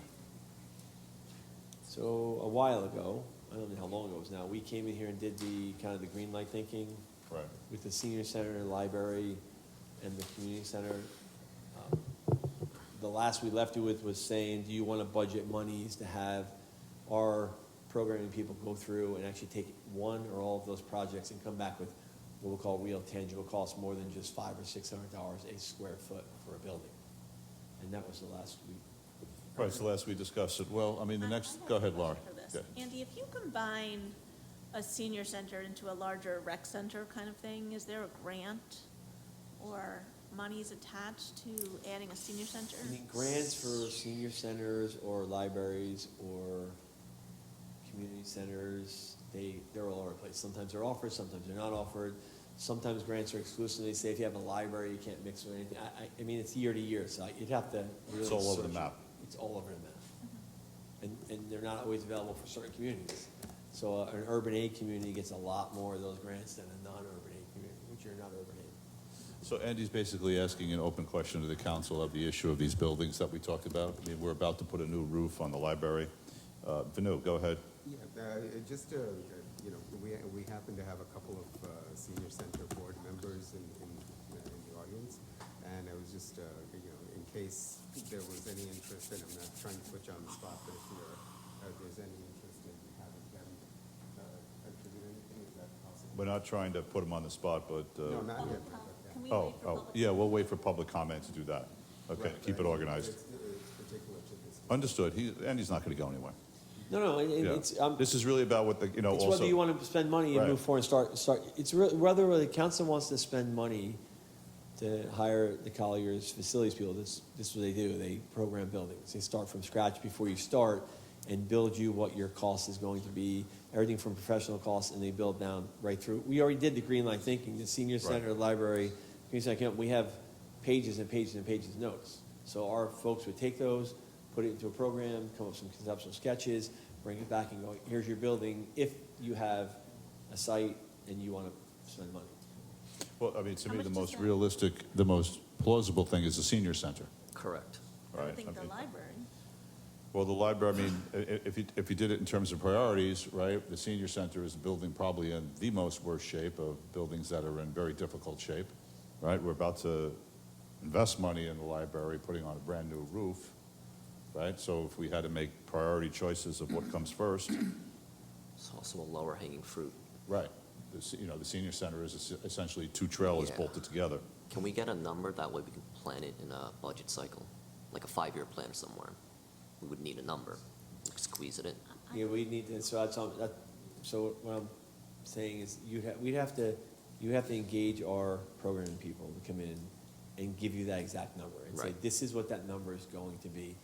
Rich was here and he said, listen, based on our experience, any building you build that's public is at like $500 a square foot. So if you come up with a square foot number, multiply times 500, you're getting close to your number. If you want a number better than that, then our folks got to spend time and actually break you. They're going to take this estimate and make it look like it's nothing. They're going to break it down into 50 items for you, and all those notes we took, which we still have, they'll start saying you have this room and that room. Right, and, right, right. You know, they're going to, but it needs to be site specific. So if the senior center stays where it is, that's one thing. If the senior center stays in that block, but you buy the whole block, that's another. If the senior center moves here, it's site specific when you hire them. You need to know site and. Lauren, go ahead, please. Andy, how much does that consultation fee cost? I want to go back and say we gave you a price originally, like it was like 15 grand to do one, one of. To envision, The do that details. work. I have to go back and pull it. We sent a letter to council. It's okay. got to be 4 or 5 months. Sorry, it's not in front of us today, but, I mean, council, I think since we know there's a demand for this, it would make sense to begin this plan and engage Colliers to do this type of work. I mean, you've already met with us, you've heard our residents, you've met with our seniors, you've met with our library board, you've met with us numerous times. So council members, Dan, where are you on this Yeah, thought? we gotta make this real. So for which aspect of it, or totality, what's your thinking? We'd probably need all three for that way we can cycle them in 5-year plans, 10-year plans, 15-year plans, cycle them in, just like we did with the DPW building. You Right. cycle it in. Jeff? I mean,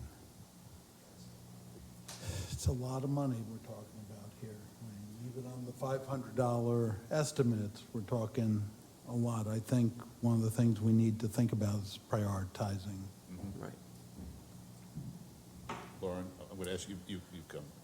I'm a guess, and I would develop the plan for the library, I'd develop a combo plan for a library / something, or a senior center. We know the senior center's been percolating for as long as I've been on council and more. Our seniors have paid all their taxes, they want a new building. It would be foolish of us to have done all this work and then stop it. Vanu? I'm interested in seeing both the senior center and the library. Adam? Yeah, no, I've always been put us, we've discussed, I actually, am not quite sure, others came, I don't know quite what we did in 6 months past, we haven't done anything with it. We should be doing something. I don't think I'm pretty sure it's not one off, let's look at the senior center. I'm a believer in a consolidation of sorts, like a center. We spoke about what we could do with the community, but I think to Councilman Grossman's point, what are we gonna do when we grow up? So, I'm certain $15,000 plan is absolutely the wrong answer. We need a real answer to what we're doing. It's not a $15,000. Right. Julie? Would the 15,000 include both envisionings that people are talking about, or is that just for the senior center location? So let me try to put it, because you have a really good point. When we came here originally, we had a couple meetings, we got this wish list from every group. And those lists were pretty comprehensive. We now, for $15,000, which I'm not sure that's your answer, and I'll be frank with you, we're gonna take that and say, okay, if this was your wish list, if you gave us a site, here's the estimate for that wish list and that site, and this is what it's gonna cost you to do that. It's gonna build in all your fees, everything you need.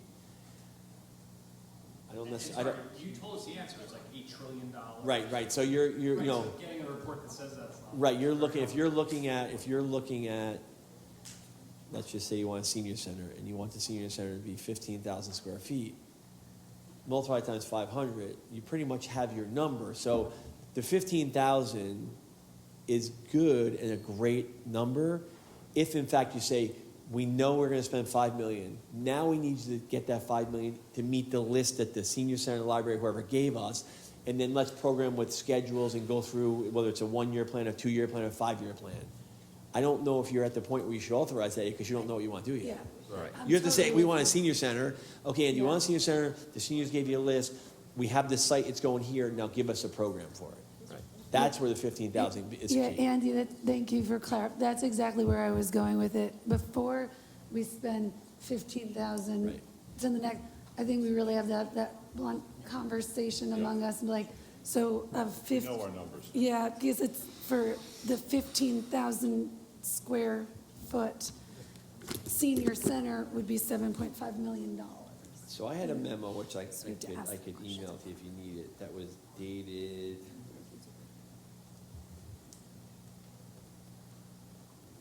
October 14th. I could resend it to you, Jimmy. It had multiple options in it. Okay. It kind of gave you, for discussion purposes, And you what gave do- us some guideline I gave you, price-wise I in gave all there. kinds of guidance. Let's just What run do you this want to down. do? And you could pick off what you want to do. Then Right. and then if you said, yeah, we want to do this and this is the site, then you Wow, want to get involved in the $15,000 cost because that's where it's going and now we're going to program it. Right. And when I say program it, so we're on the same page, what's that mean? You have a site, you have a budgeted number, you have an idea what you want to spend. Yeah. We're now going to make it happen. No, that's totally right. And I think it was just, it happened a long time ago, so this probably would be better to, if we put it on to be considered next time for a discussion before we. Yep. Jimmy, I just resent that to you. Thank you. Thank you. No Yeah, problem. that's my thought, not Yeah. to proceed with the 15,000. I agree. Okay, so we have work to do on that. That'll be on the upcoming meeting. Good, okay. So you want me to stay around for a while? I don't mind doing We it. it's have fine. also the library, No, we're about once to- we're ready. Why don't we do that now, so Andy can go? Because we want. Yeah, we are. Okay.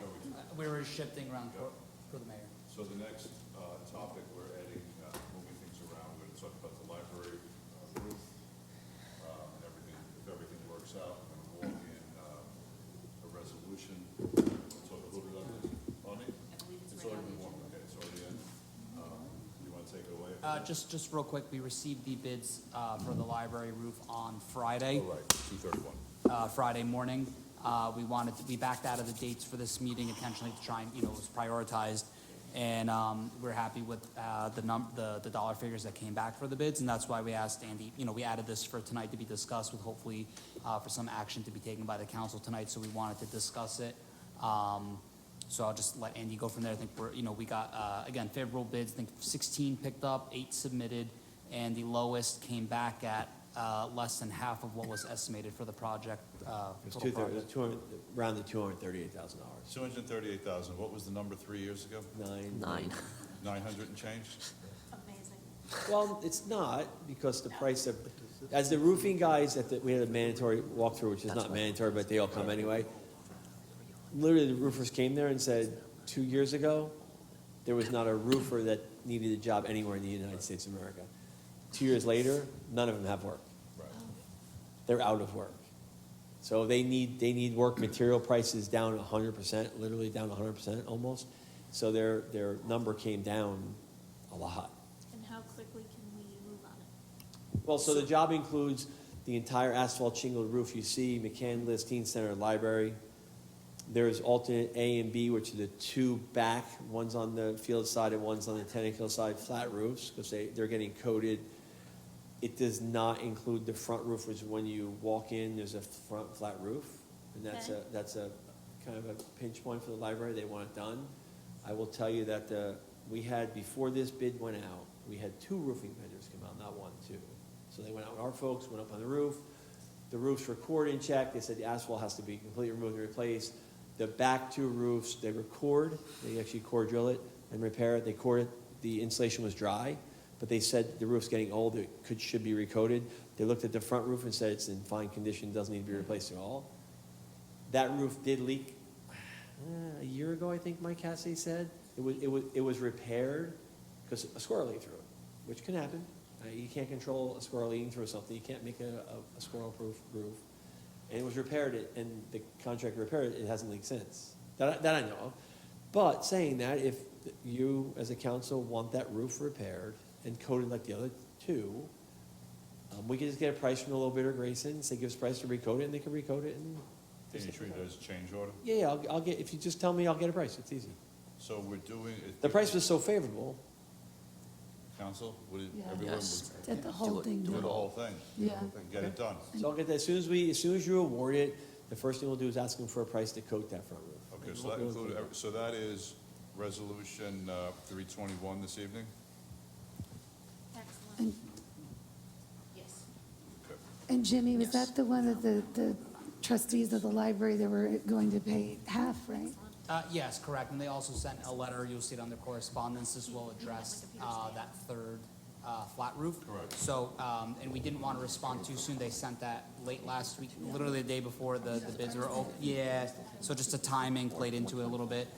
So thankfully, the prices came back favorable, so we're, we're recommending, yeah. It's good news for everyone. Yeah, absolutely. So we're recommending to award tonight with the 2 alternates, and then Andy will also obtain a change order estimate that would come later on, but that's okay.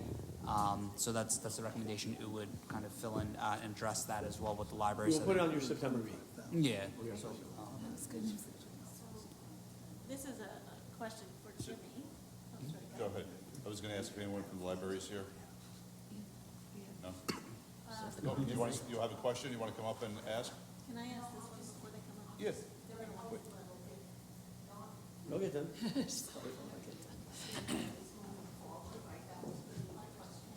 Voting on it tonight, yes. Yeah, if they award it tonight, it should start by mid-September and be done within a 30-day period. So it'll be done by mid-October.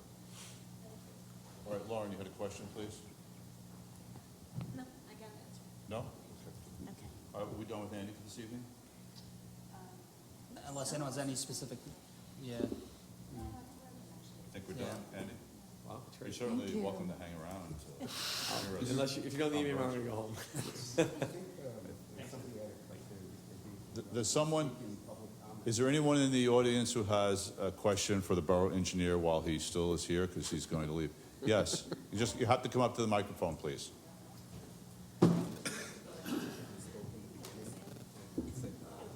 You said around September you'd expect that work to be done if we vote on that? Start. Not by end of October. I'll get a schedule. Hi. Linda Pollack. We talked about the pickleball courts, and you talked about the old swim club, and you mentioned that there's a space in there for multi-use. So you're talking about making the tennis courts that is where the skate park, part multi-use.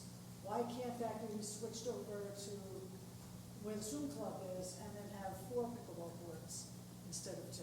I have that answer. So the area at the swim club, I call it multi-use, was designated for a skate park. So we're gonna be putting a skate park there. So once you put a skate park there, you can't put other courts there. All right, I just need to ask that. Thank you. Yes. Just give us your name, please. Barry Goldman, Louise Lane. A question for you. If the area of the old skate park was dedicated for pickleball only, and you didn't make it multi-use, I would think you could get at least probably six pickleball courts there. Do you agree, because if you don't have the tennis courts, you could have, 3 across going wide and 1 effectively on each side of what was the tennis court net with, You definitely get 4.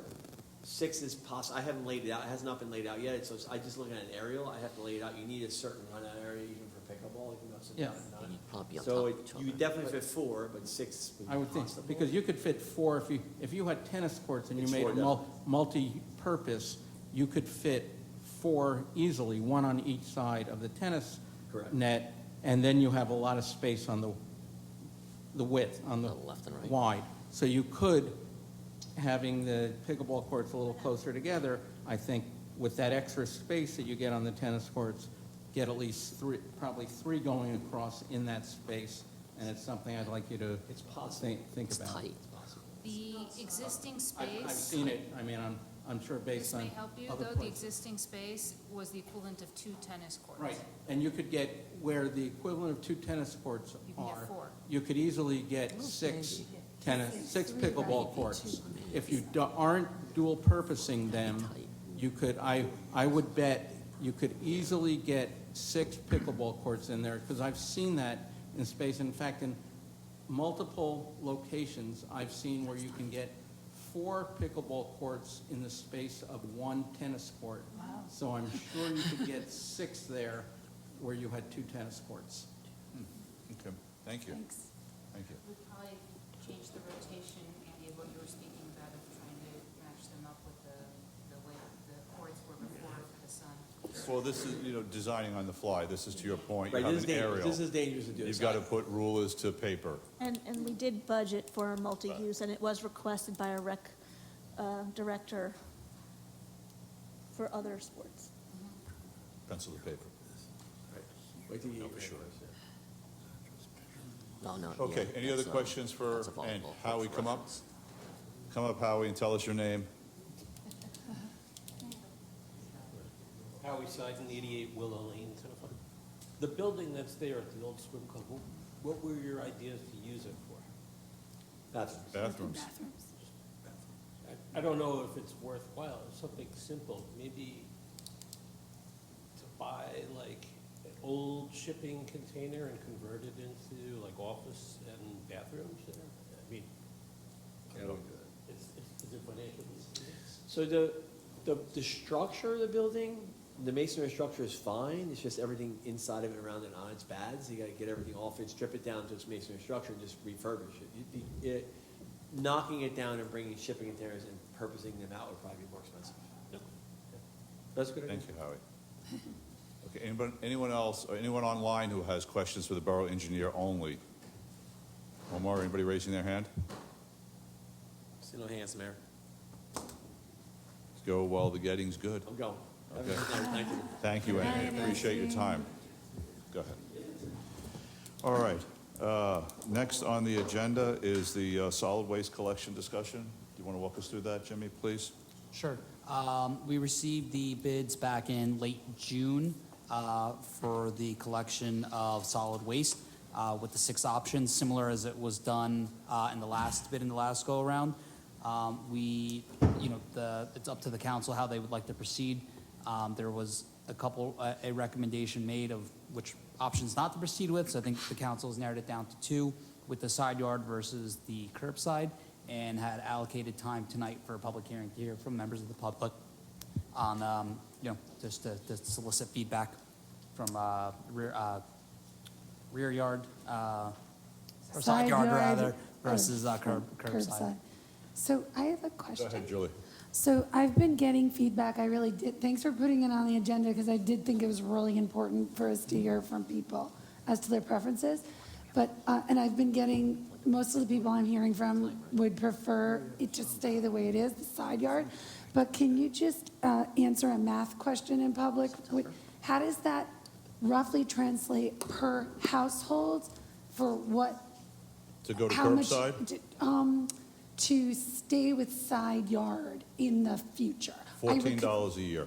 $14 a year, the average house? Just, those are rough averages, correct. It's Wow, 14. okay, because I know that what you told me last time was that if we went to curbside, that would like kind of be flush, where it would be like what we're paying now, that would be curbside.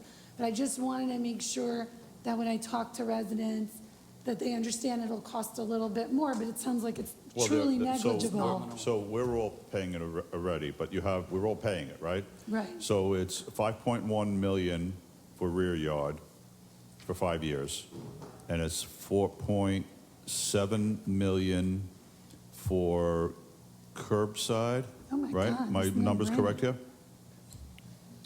Then you divide that by the number of houses. Right, it's about 4.3. 4.3. So maybe it's closer to $20 a year? Wow, okay, then that makes it very 27, clear I in the said? discussion. My Thank original you. math was right. Those are the numbers, yeah. Which option is the one that we are currently doing? One is our current. You're currently under an option that is the equivalent of what is one, but It's for the side public pickup is and- side yard. Right, so, so the one, Twice a week. right, There's right. differences in the Yeah. options on times per week, yes. So the next two are not equivalent, they're actually reduced services. Correct, One is curbside, one is 20%. correct. Okay. So the one we most have to compare it to is common. Right, so it's about, what is that, 800,000 a year? Do the math by the number of houses, So- divided by 5 years, that's how you wind up with about $27 a year per house. Great, thank you. Any other questions from very council good. members on this, comments, anyone? So Lauren, go ahead, please. I've spoken to my own street, a lot of my neighbors. I actually walked around and tried to poll some opinions.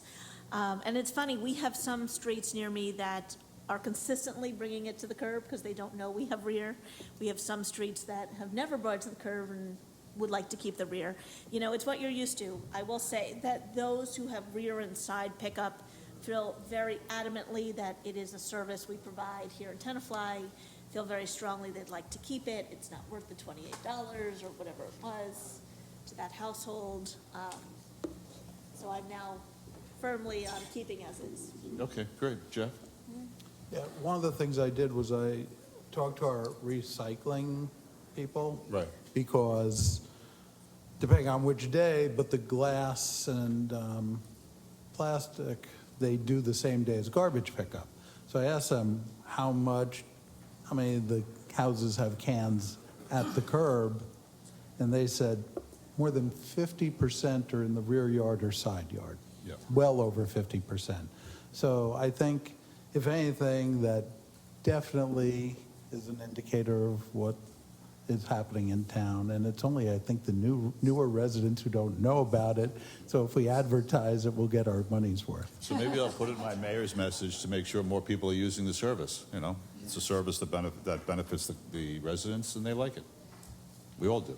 Sounds like Okay, a so we're no-brainer. going to move forward with that. Go ahead. I just Sorry, was wanna another say- comment? No, I just want to say to the public, you know, the council did, and Jimmy, thank you, a significant investigation to find options here. There are very, very few, and I do think the bids that we did receive, you know, maintain our service level, and so. Yeah, and I think it's also good to share with the public that this was the same options and bids as the last time. And to Councilwoman Dayton's point is just a due diligence that was done, just seeing the market trends where some towns were seeing 50 to 100% increase in service. It was just keeping our options open and just seeing when the prices came back, what was the best option for the town, and this is why we're here right now. That's great. So next step is to? The next step is to have a. Extension. Well, technically, we need a 4 or 5 day extension from the lowest bidder because we have 60 days to award, and as you've been doing your due diligence and giving your summer schedule, your next meeting is a couple days beyond that. But we fully expect to get those extra days, and there would be a resolution of award on the agenda for the next meeting. Okay, perfect, perfect. Thank you. Jeff, yes, Councilman. So you had actually in your message, and we had discussed having public comment. So far, I've heard council members. I would really like to know if anybody in the audience So, wants to weigh in, because we have, despite what you're hearing, we have not made a final decision yet, and we did make this an opportunity for people to weigh in. So we'll switch around public comment. We'll do it right now then. So for any members of the public who specifically want to talk about garbage collection only, please. No, we have administrator's report and correspondence. So we're just going to have public comment for this topic. Does any members of the public here like to speak? Just whoever put their hand up first. When you come to the microphone.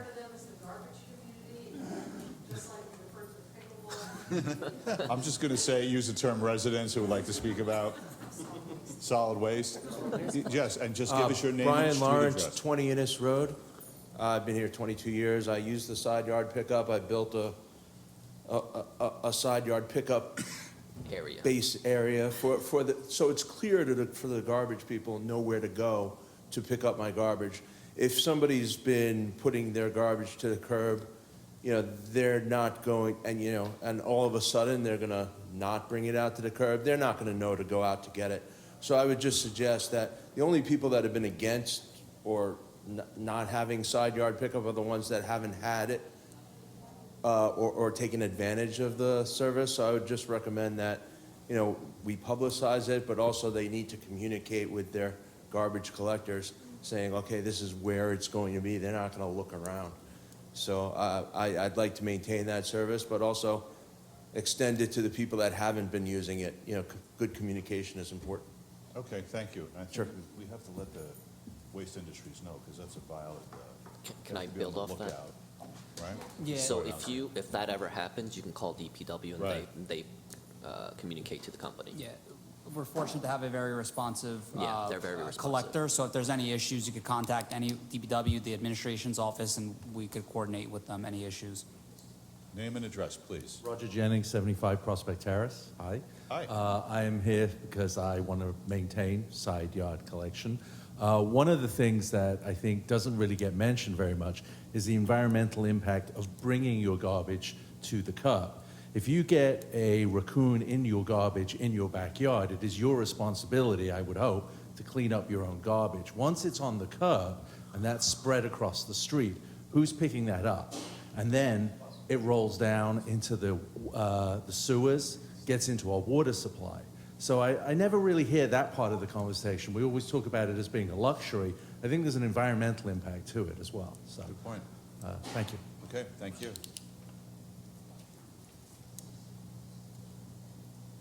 We could just have your name and address, please. Sheila Dardick, 130 Degrees Court. I think it's important that it not be hard to put out your garbage. I'm an older person, and I find it extremely difficult with bottle and cardboard recycling and those bins. I can't get them on my driveway, so I personally have my own. It's easier to put a bag of bottles in my car and drive it down to recycling on Friday or Sunday. So a certain amount of things I can do myself, but I can't do that with the garbage. I have an uphill driveway. It is so important to be able twice a week to put out your garbage, and it shouldn't be made harder by requiring it to be at the curb, because somebody like myself would simply not be able to do it. So I appreciate the way things are now, and I hope that they'll continue. Okay, thank you. Thank you. Hi, just your name and address, please. Of course. Mark Chellimer, 3 Hillcrest Road. So we have never been able to get the garbage men to come to the backyard of our house. So you said we just call the DPW. No matter what we've done, they just ignore it. And so for the past 5 years, we've been bringing the garbage out the front because, and basically almost everybody on my street does the same. What's your address? 3 Hillcrest. But I can tell you that 1 Hillcrest, 3, 5, 7, and 9, everybody puts their garbage out in the front. 1 through 9. Would you mind giving your phone number to the borough clerk? Of course. Omar, so we can communicate back with you Of course. about, No problem. Okay. The other comment I would make, or maybe it's just a suggestion, is it seems counterproductive from an environmental standpoint to require that everything be in a bag. Because if you've opened up a computer and you've got a bunch of big styrofoam things, the requirement now is you have to put the big styrofoam things in another plastic bag in order for the garbage men to touch it. Otherwise, they won't even open the bin. If there's big styrofoam things, they ignore it. At least that's been my experience. I understand now that there's a very small difference in price between side yard and front yard, so that was going to be my comment. But certainly, just changing the rules for some big object that, a raccoon's not going to touch if it's not in a bag, I think would be a good environmental thing in the future. okay, thank you. Thank you. Yes, Jeff? If I can just, before Mr. Chelmer sits down, I do want to recognize there was a wonderful article about him, and the paper was at 1,000, coming up on 1,000 continuous days. Mr. Chelmer is an avid bird Oh, watcher, wow. and is coming into record-setting territory. Fabulous. Very nice, congratulations. So I did want to point that out. Guinness since he's- Book, like Guinness Book? Is it Guinness Book record worthy? Lots of other people have done it, but it was a nice article, and the word Tenafly does appear. Oh, very nice, thank you. It does. Yes, it is. Follow up, okay. Yes, come on up, Andrew. Andrew Mikash, 50 Sherwood Road. I guess I learned something new tonight. I never realized that you don't have to put the garbage out on the street. No, not you. I just learned it last Not week, you don't too. Yeah, You've been to every meeting for the past 10 years. yeah, so, but for $28 per year for twice a week, hopefully that's a no-brainer, given all the people who actually do need it.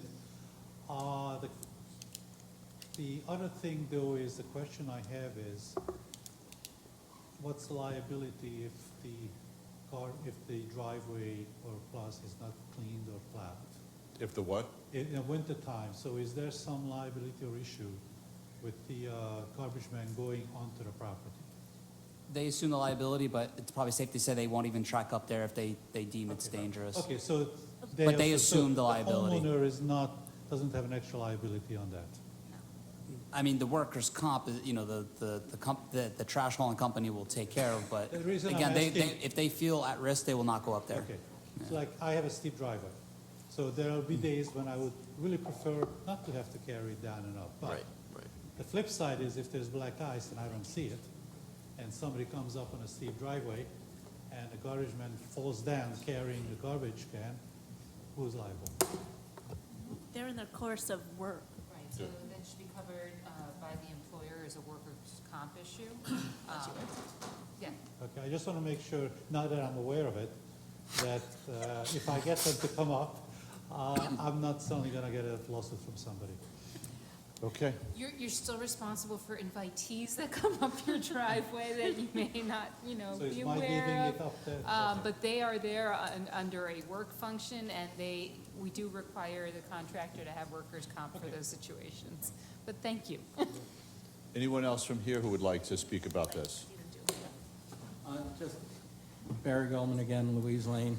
With regard to the garbage, one of the things that I think the town can do a little bit is for people who do put their garbage out on the street is advise them to put it a few feet, or a couple of feet away from the curb.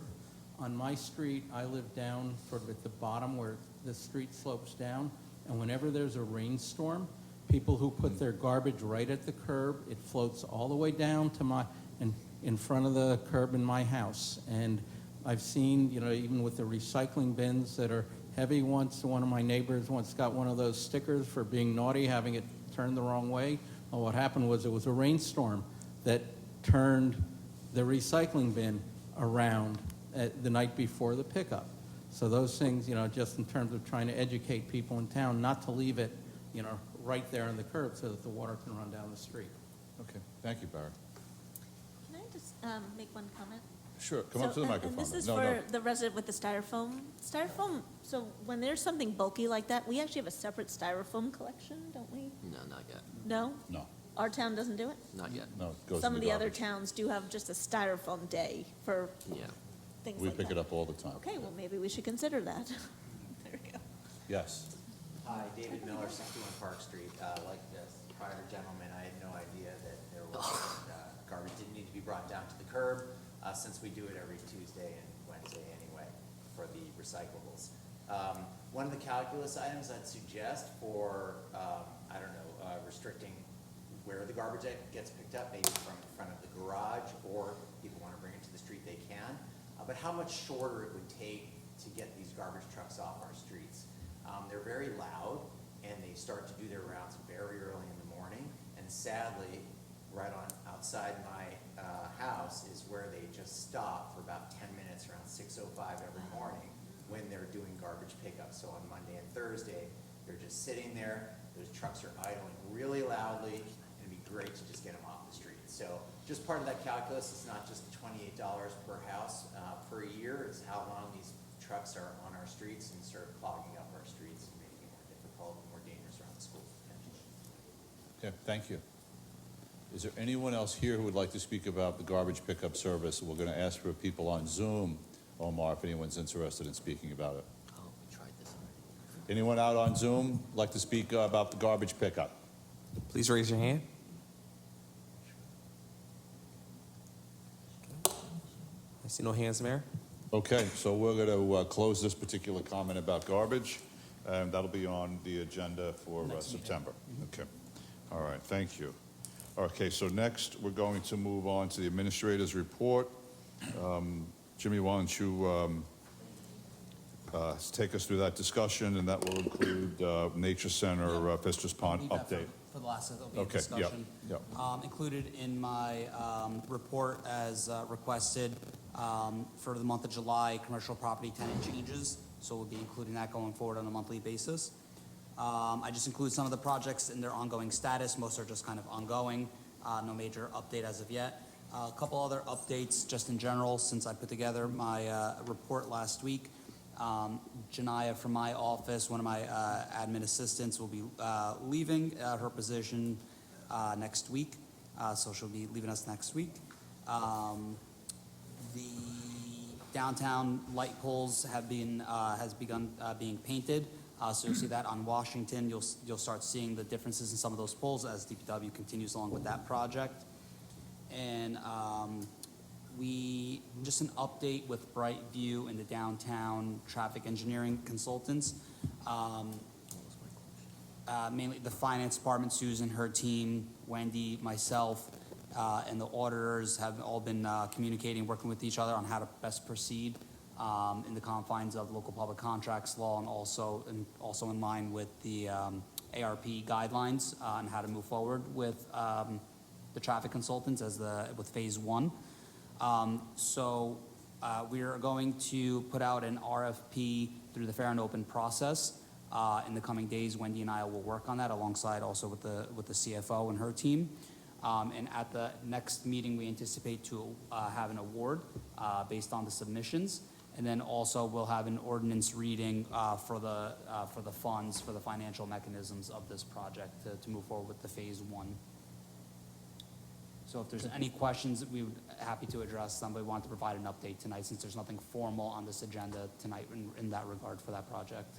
Jeff, go ahead, please. Not about that project, but Sure. Can you just give, because I know I've been seeing your emails, but for the council's benefit, some of the roofing updates, train station, we're Yes. actually making progress perhaps. Yes. So that I anticipate, and I wanted to wait just to solicit feedback first from the subcommittee, just in case, just to get any feedback from those members. But it seems like at the next meeting, we'll also have a contract award for the roofing and cupola restoration at the train station for that grant that was awarded, I think back a couple of years ago through the county. Unfortunately, I know it's been a long time. It's been a little difficult to get interest, and pricing has gone through the roof. These are all pre-COVID pricing. So But now we know roofers are available, we heard. Yes, that is very true. Yes, it's very Do we need true. any other roofs fixed? One roof at a time. Go ahead. No, Go ahead, Julie. thank you. No, of course, no, thank you. Julie, go ahead, please. So actually, this is This is a question related to the mayor's point about when the chief was here about Tenafly Road in front of Stillman. I noticed that one of the grants was a Safe Routes to Schools grant, and it did cover things like, what got my attention was like bikeways and pedestrian safety. And I thought that perhaps if you would be able to follow up with the chief on that grant, maybe there's some stuff there. I don't know the cost of what he was referring to with the raised type of paint. Maybe it's not much, but maybe it is. Yeah. And I thought that, and also with the bike issue, we've had a few bike accidents like Yeah. right around there. So I just thought that might be one that was worth highlighting for him to, if he has some sort of wish list, maybe that would be worth it. I do know also Councilman Park, though, had told me some issues with that grant. You said that when it came to adding sidewalks, you said that was like a very cumbersome grant. The problem with safe streets is it requires federal, like a project manager for federal guidelines. So it's actually like 30% of the project. But do you think perhaps that if it was a little bit more of what the chief was talking about with like. We won it on your corner. We won 250. The federal oversight was like 100. So we shut it down. We turned it down. We're like, why? Oh, we're talking about the sidewalk on Hamilton Place. No, her corner, not your Or corner. your corner. Her corner. The same thing happened on Hamilton. Yeah, we just say no to it all the time. Yeah, and unfortunately, this has been, that grant is, I guess, has been difficult in that regard. Andy is even up here, has mentioned some of the Yeah, difficulties. it's one of the weird ones. But no, it's worth exploring, so we'll do, no problem. Yeah, no problem. And then if there's no other questions, I would, I know we want to give an update on the Nature Center, that grant. I would request if Susan, this would be helpful, because pretty much she's taken the lead on this, to provide an update, as there is a resolution on it this meeting. So I think she could give an update and outline the steps to move forward. Can I say something on that one? Please. Sure. Come on up, Susan, please. Yes, and Andrew McKesh is here as well. Yep. If we need more information. Basically, we've approved for the Tenafly Nature Center for a grant. We had money set aside in the original Fister's Pond Fund. Unfortunately, we have to redo essentially the paperwork on it, so Susan's going to explain the process, and it's the same grant that we've already approved. Same amount of money. Same amount of money. Oh, the grant, right, this council actually did do a resolution of support for the grant. Yes. The application. Right. Susan, so you want Susan to explain? Yes, please. please. To provide, she's been taking the lead on this, so appreciate that. If you just give an update and what the resolution is and how we're going to proceed. Okay, so you'll see a resolution canceling the ordinance that we previously did in 2017, which was for the hydro raking for the pond. So we canceled it because that project was basically done. So we took the balance of approximately $158,000 and put it back into municipal open space. So at the time of my writing to you about Fister's Pond and waiting for the grant to be approved, it was approved. I didn't have the documentation. So there was a legislation that passed that the grant is approved. So the next steps for the project, for the Green Acres Stewardship Grant, that would be, we'd have to have a resolution to fund the local match. Then to that resolution, I would attach the award. And then the description of the work, just so you know.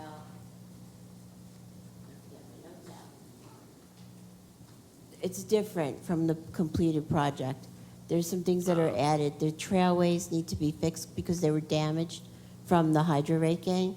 Also, they're going to install floating wetland islands.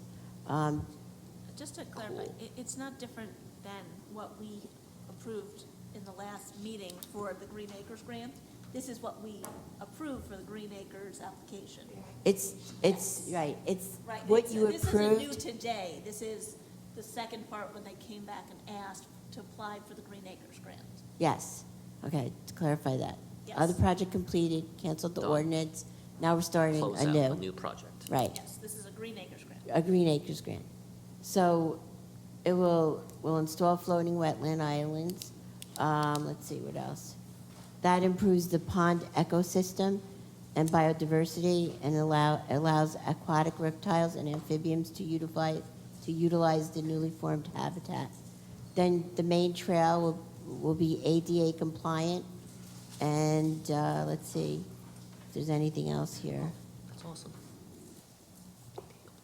That's really, and increase recreational and educational opportunities. So essentially, from what I understand, we just have to redo the paperwork for the funding. A resolution with the award attached to it, that's Yeah, basically it's a it. new project. Yeah. So what else about this? That's it. We just wanted to provide an update. It's been a while. As Councilwoman Dayton said, this is kind of just an update. It's been a little bit, and figuring the financial mechanisms, how to move forward. So the match, Appropriation of the funds that were left over from the Visters Pond. Right, we're basically. just canceling it and starting it in. And reappropriate. Yeah. So Exactly. the grant that we said, the governing body said that they would match, the portion is 121,000. So Susan, how do the mechanics of the additional, the cash flow on this project, how is that all going to work? Or So I went back to municipal open space. Right. So then when we do the resolution, the governing body will authorize us to take it out of open space, and we'll provide the funding of the 121,000 to the nature center. And so if they need cash beyond that for the short term, how does that all? They'd have to appeal for more cash. So keep in mind that the amount that I was canceling was 158,000, approximately 30-something thousand, 38,000 more. It was 38,000 that went back into open space. So maybe the governing body would want to consider, something with that. And was Because that? they're going to still have to maintain the pond and things like They're that. gonna what? Maintain the Maintain, area. They're going right. to still have to maintain. Essentially, when we finished the first phase of Visters, there was still 158, Right. 158,000. Nature Center came back to us and said, we want to continue finishing the work and the maintenance, and we want that allocated. So we tried to just continue the Right. project. Unfortunately, we need to start a new project for that. The grant that they applied for, Susan, they get 120. 242,000 is what they So- applied for. The match that the governing body agreed to was 121,000. The balance of the excess funds that I put back into municipal open space is 37,266.24. And from what I understand, the Nature Center would like that balance as well to continue for the maintenance, the pellets, the Phase project, 5 or whatever it's the called. admin costs and Phase everything else. 5 or whatever it was in the original, phase 4 or 5. Yes. So when they have to spend the money, and then they'll get reimbursed for the grant. So the issue that they may have is maybe they don't have enough money to spend. The 240. So we have 37,000 extra left in there. So the governing body would have to decide, and actually the Nature Center would have to let us know if they have enough money for the project. And so then the council would have to decide to essentially put that money up front, and then the borough would get reimbursed after the Nature Center gets reimbursed a grant. Well, if you decide that you want to lend it to them to access, you could decide to lend it to them, or, you could say, okay, has to be earmarked for monies later, for work that has to be done, there's a couple of things you could do. So if the council, let me just ask my question. If the council, so a decision will have to be officially made, the council decides to front that money, then we get reimbursed through the grant that flows through the Nature Center. The mechanics of all that work, right? You're the lawyer. So, let me just clarify. Great, I had reviewed it all before you asked me that. Okay, so that sounds like So let me a contingent clarify. yes. So they've applied for a 240, give Right. or take, grant. We said originally we're gonna lay out half of that, 120 something. We know that they got this grant and that we can get that back. The other thing is the open space money that we had originally designated for Fister's Pond, the project, is about another 37, what is it? 37,000. 37,000 and change that the Nature Center would like us to continue to appropriate to the Nature Center. That is not coming back, from what we understand in the grant. Well, that's not what the mayor said. The mayor said, No? we're doing a local match of 121,000. Then what I canceled was 158,000. So there's an excess of 37,000 going back into open To open space. space, right. Right. So you could either loan the nature center that money, so when they get reimbursed, Right.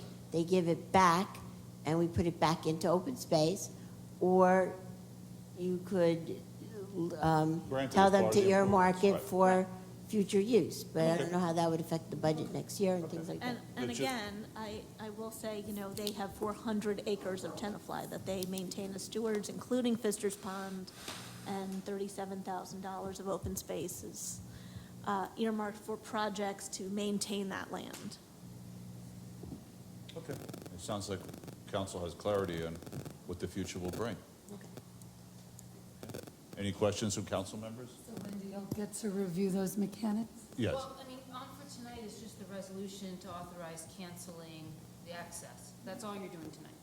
And we have to put it back on the next agenda to approve it. Okay. Any other questions? Then Susan can, thank you, Susan. Don't go anywhere. Can I borrow you, Andrew? All right. Anything else on the administrator's report? Oh, thank you, Mayor. We have the correspondence from the library. I'm sure everyone's read that. Obviously, we've addressed that tonight with the resolution that the council will be voting on to get all that roof redone. Okay? Public comment time. All right, audience members wishing to speak will have a 3-minute time limit to address the governing body on items on the agenda. Large groups are asked to have a spokesperson represent them. Who would like to speak in the, yes, please, Barry. Again, Barry Goldman, Louise Lane. With regard to pickleball, I would just like to request that the council involve the pickleball community in any design.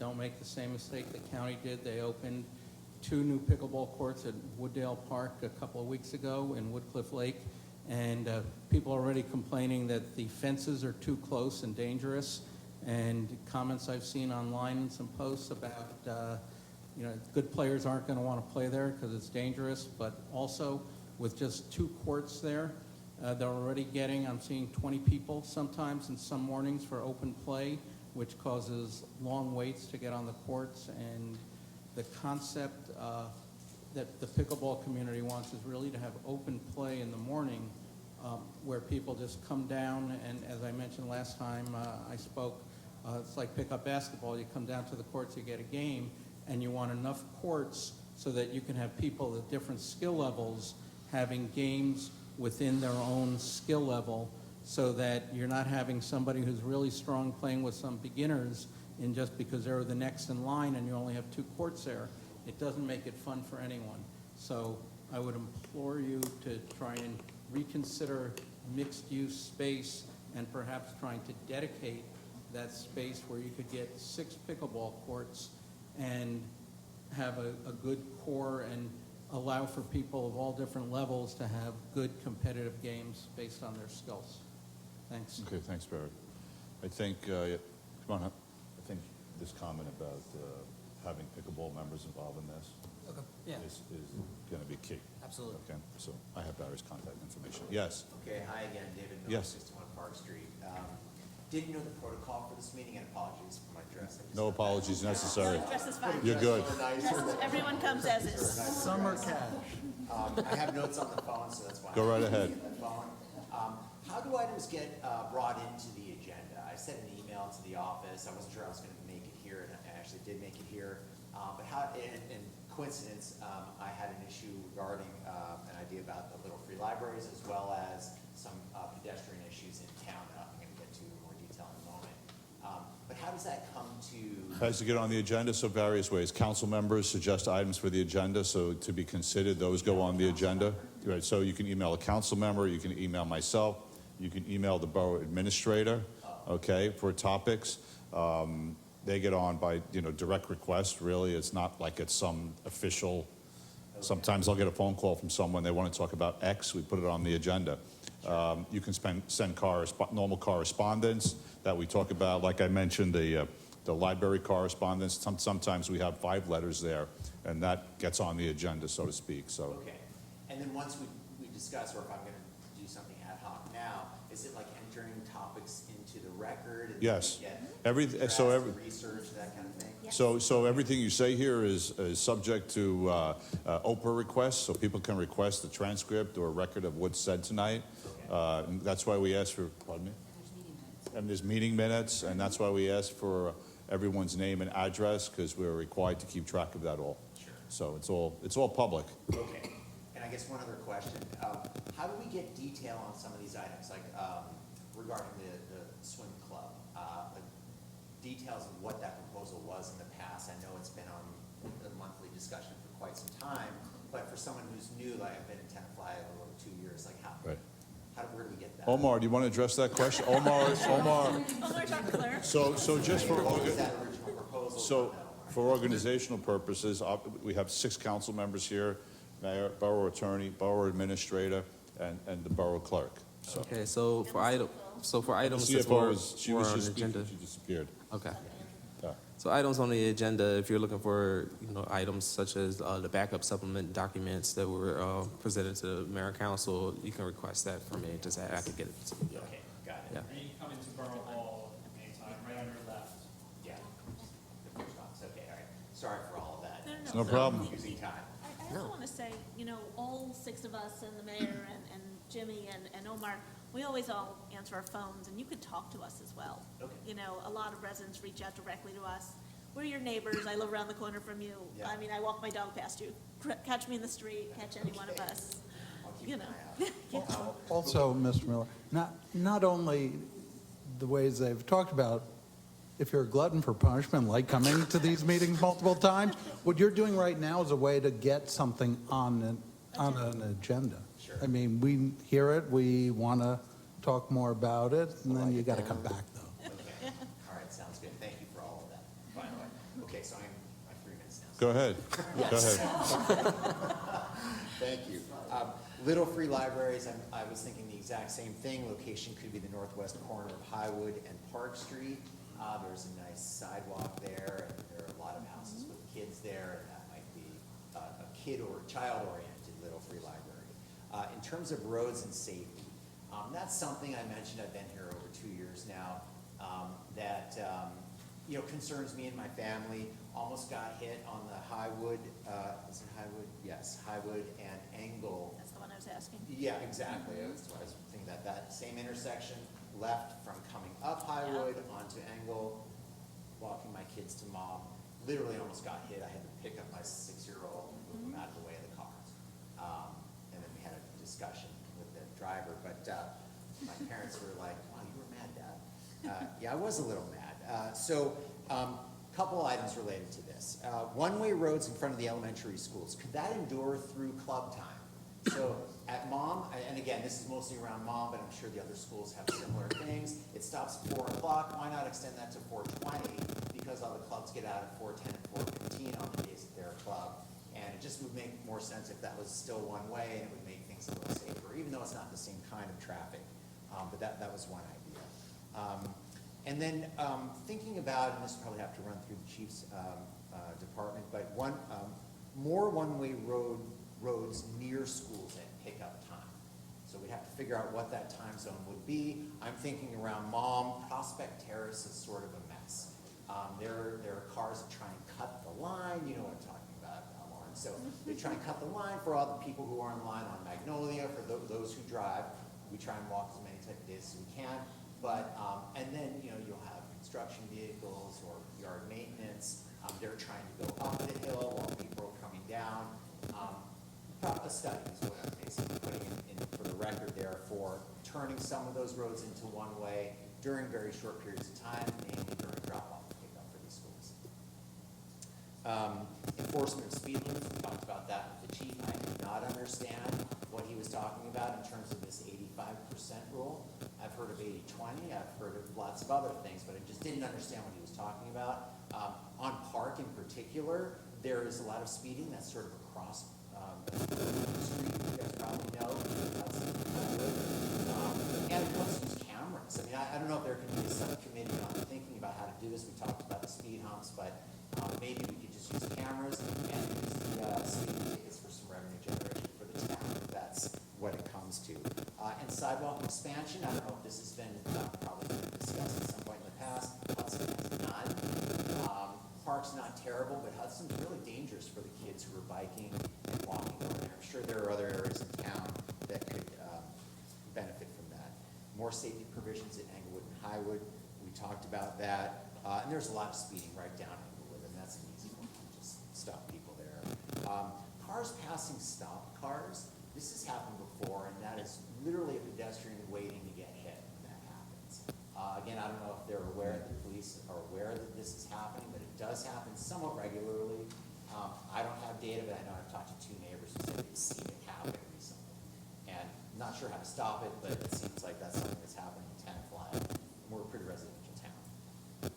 Double parking, I don't know if there's a way to enforce that. You guys are a public outing. Parking and handicap Double zones. parking during school pickup and drop-off, you mean? Just generally double parking. But school parking also, but in town, you'll see a lot of it. You'll see it with, because there's so many yard maintenance trucks around sometimes. But yellow zone, handicap, yes, the yellow zone primarily around school pickup. You see people sort of cheating, that kind of thing. Not sure what the enforcement is. I think with the handicap spots also around town, in schools, in other municipality parking lots. There's a lot of violation of that in Tenafly. Not sure why. It'd be good to sort of get in front of that. Yeah, schools at pickup time again. And the double yellow repaint, I know a couple roads have recently been done.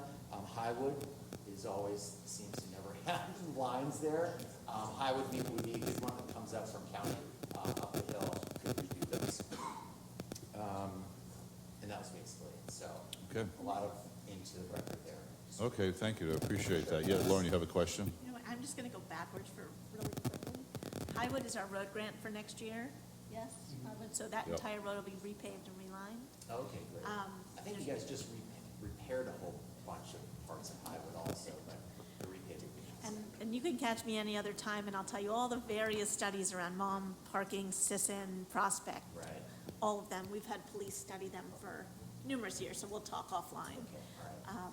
But yes, thank you for all coming out. Okay, yeah, thanks for. Thanks for your comments, I appreciate it. Yes, Howie, please.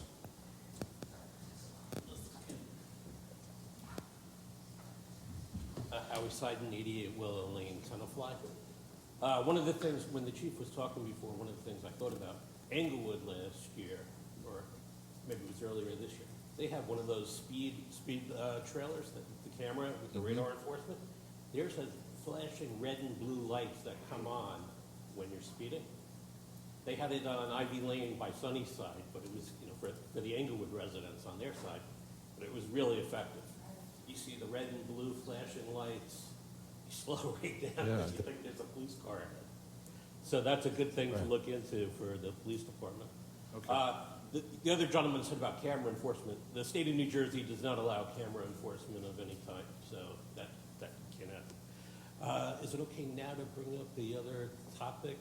It's public comment time, so. Okay, yeah. great. As everybody knows, I live at 88 Willow Lane in the Walnut Manor section of town, and I came to you last year when the city of Englewood, the two properties behind me on West Ivy Lane have been for sale and under contract developer. Last year, they tried to force a 75-unit mid-size apartment building, and then they withdrew that application after the first hearing. Well, they came back, this time, scaled-down project, in their mind, townhomes now. So they want to put 3 buildings on these 2 lots, combine it into 1 lot, put 3 buildings, 21 units total. Englewood requires a 30-foot setback. They want to come within 8.9 feet of my house per their drawings, which does not tell you the whole truth, because on top of that, besides the 8.9 feet from my property line, then they want to put a patio, and then air conditioning units too. It's a 180-foot building that's going to be running along the back of my property, which, and I need to thank some people here, first of all. I want to thank Councilman Grossman for first helping me last year when this happened. And Our first public hearing in Englewood was July 24th. I was going to ask if you went. I- Yeah. July 24th was the first hearing of the Englewood Board of Adjustment on this project. Dr. O'Connor was tuned in, I know. She was back and forth with my wife over text. And Mayor Zinna was excellent. Mayor Zinna testified. He asked great questions of the engineer in Englewood. And really what they're going to do is they're going to lower the property values if this thing gets approved of the people in Tenafly, because you're coming right up on my property line. If I put a badminton court, I forgot to mention that not only that, they want to, they're really shoving everything in on us. I mean, the height limit there is 30 feet. They want to go 37 and a half, and they're going to put roof decks on top. So if I put up my badminton set in the backyard, I can have like Wimbledon there, because I'll have a whole cheering section. Not to mention that there'll be 18 to 20 air conditioning units within 2 feet of my property. Right. 3 feet of my property. Just the whole thing is terrible. It's really going to hurt the whole Walnut Manor neighborhood. So we formed a coalition, myself and my neighbor Gary LaRue, we formed a coalition we have 5 or 6 families. We hired a private engineer. He's also a licensed architect and planner. So we're fighting it as best as we can. But any help we can have from anybody to please, ask the right questions. The mayor was fabulous on on July 24th. He asked all the right questions, because you have to know how to ask the questions. There were other people from the city of Englewood who asked some questions, but they want to fight it, and that's okay. That's great, but that's not you have to ask questions based on the testimony that's given. And so a lot of them don't have council experience or issues like that. When's the next meeting, Howie? The next meeting is September 11th, unfortunately. What a terrible date, but that is the next meeting. It's on the Zoom application. I ask everybody to attend the next few hearings. Hopefully we're making progress. I thought Hope so. the professional we hired was pretty good, but you never know. You never know how their board is going to vote. And it's really, very frustrating, very frustrating. So did you and your neighbors hire an attorney? We've not hired an attorney yet. They hired the engineer, though. We hired the engineer. Right. I've been laying out the money for everybody, and everybody's been reimbursing me, so. Okay. I have a question, Go ahead, Lauren. and maybe this is really a Wendy question, and Howie, we're all, at least I think we're all with you. Nobody wants to see our Tenafly residents, light, air, property infringed in this way. It's a complete nuisance to you, and I think you should hire an attorney, but that's up to you. But my question is for Wendy. As a municipality, do we have any municipal rights here on distance between on borders and things? Well, so it's the same as anybody else, whether they're backing up to us or whether they're backing up to a resident in their town. They still have to give notice of the 200-foot list. I believe that's part of what they messed up with originally last year on the last application, and had to go through it twice before they withdrew it, was they didn't give notice to the 200-foot owners in a neighboring municipality. So we have the same rights as any other 200-foot neighbor in Englewood would have. And does Tenafly itself have any property at issue? The municipality? Do we have anything right there? The road, that's good.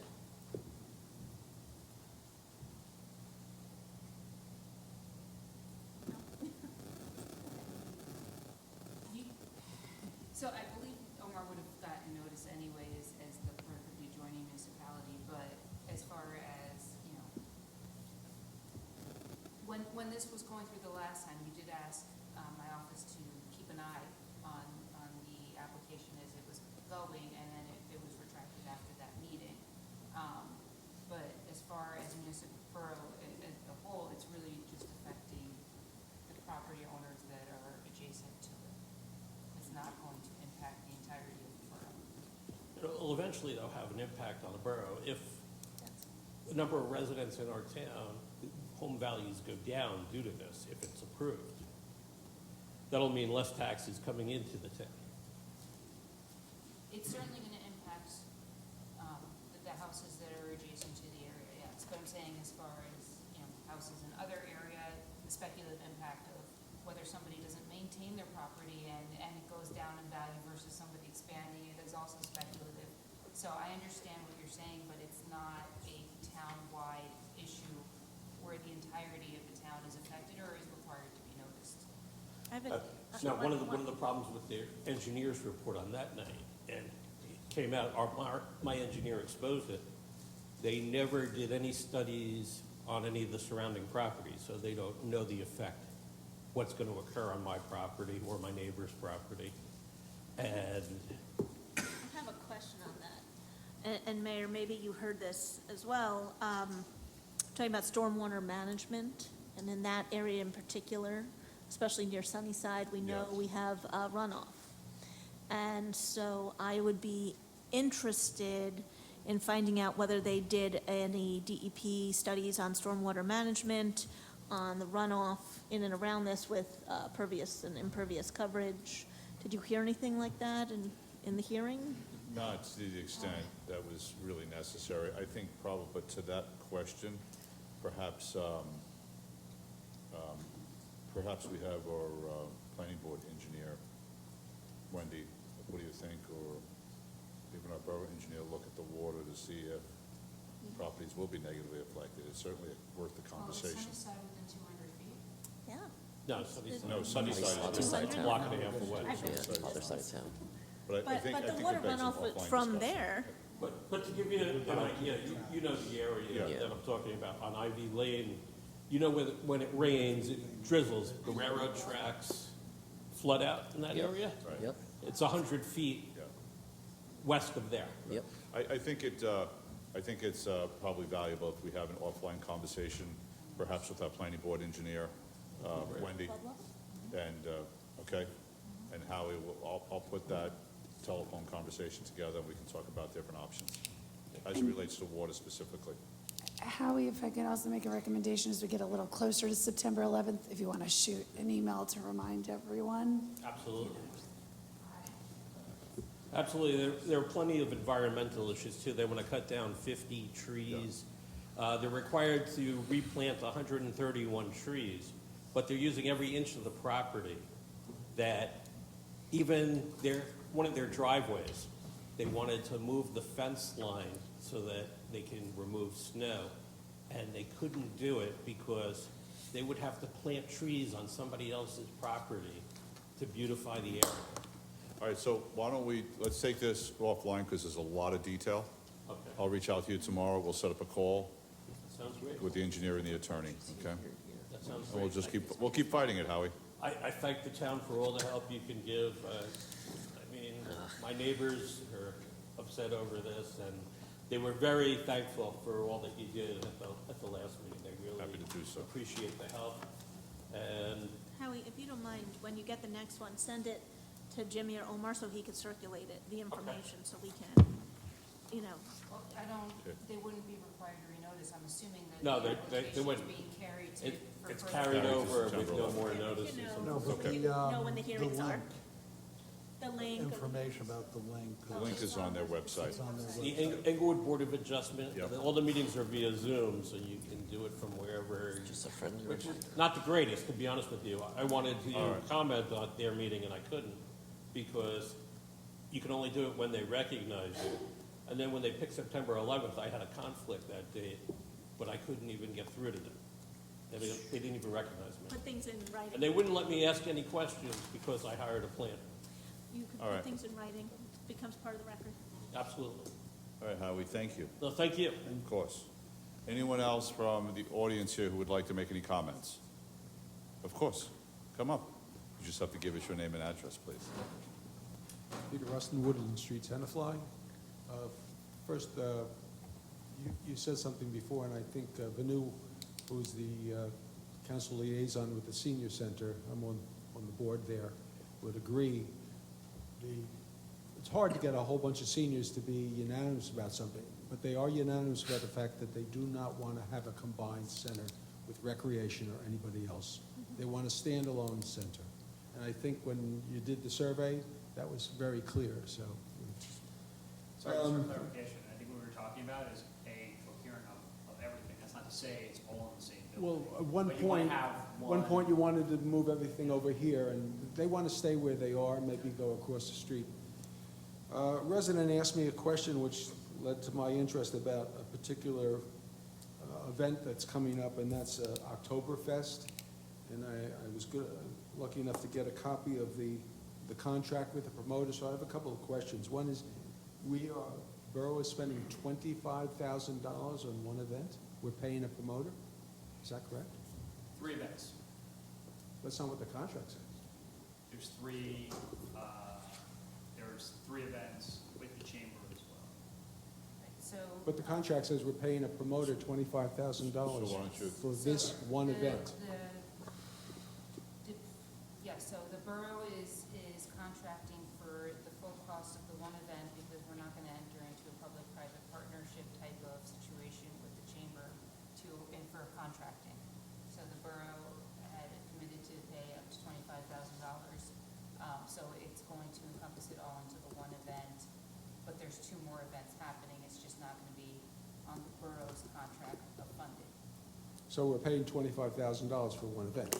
So the contract for the one event is being fully covered by the borough. The activities that are listed, are they all free for residents, including the food trucks? They don't have to pay for food, or I would assume the beer isn't free. Adam, do you know? No, I would assume that the food Yeah. and drinks would be as desired, would be paid for by people. Right, so. Like but- any sort of festival, right? I mean, in the past, like when we've had a bounce house or we've had a train, residents had, customers had to pay for it. There's a whole list of things here, I'm assuming, the question is about the food. I don't think you can legally give beer away, but the food is free also for the food trucks? No, we do not. No. Okay. Next thing is, according to the contract, there's no rain date, so that if, God forbid, I mean, it never rains here in Tenafly, but if it rains and this event is canceled, we pay $25,000 for nothing. The contract says what the contract says. It doesn't mean that a rain date wouldn't be considered later. No rain date has been specified. Well, it says in the contract, there is no rain date. The services that are being provided are a set of services. Those services, just because the organizer is doing it for one date, doesn't mean that the borough can't take the same services to put forth towards another date once the initial groundwork has been done. Our interaction with the promoter may not have a rain date, but that doesn't mean that the event won't have a rain date. Well, the promoter is bringing everything in, so if it rains and he can, according to the contract, it says that he has basically has the final say on whether the event goes. And the way I read it, and I'm just asking, you're the attorney, the way I read it is if the event doesn't go, there's no rain date. A rain date has not been determined at this time. No. So it's possible that we pay $25,000 for nothing. Unlikely. You're right, it never rains. Last but not least, the information on the contract about insurance. It says nothing about the borough being named additionally insured on the insurance that he's required to have. Are we? There's insurance that the borough has on its own, and then there's the insurance there. But I do believe that the borough, that the borough will be named in their insurance. Well, I would tell you this, I've done contracts for a lot of things over the years, and if the intent is to be named additionally insured, it's in the contract. It's not in the contract. Thank you. Anyone else have comments here in the chamber? Sir, are you moving to come up? No? Okay. Okay. Anyone out, Omar, in the Zoom land there who has additional comments? See no hands, Mayor. No hands? No hands. Okay. All right. I'm going to close public comment time. Next is public hearing for a sidewalk appeal.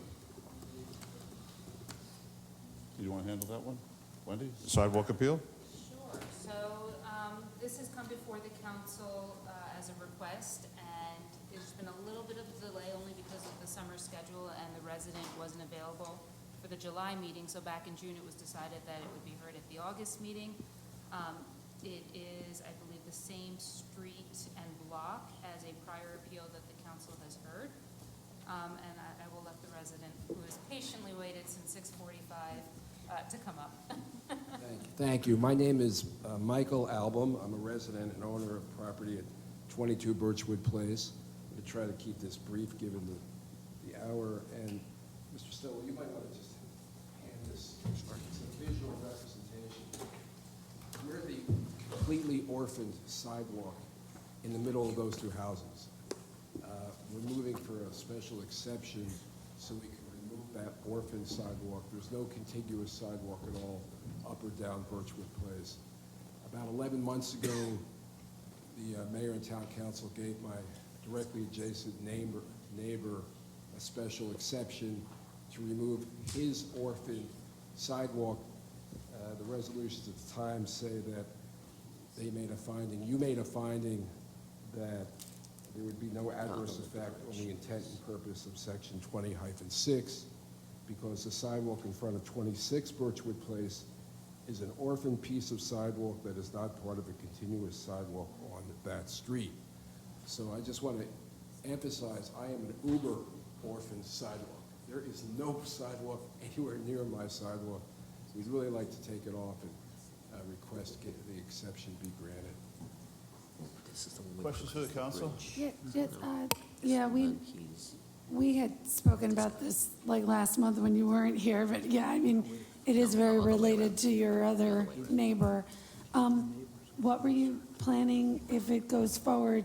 Would it be to put grass back there? Just the way the neighbor's property looks. Take up the sidewalk, we have more green space. I remember that, yeah. Lauren?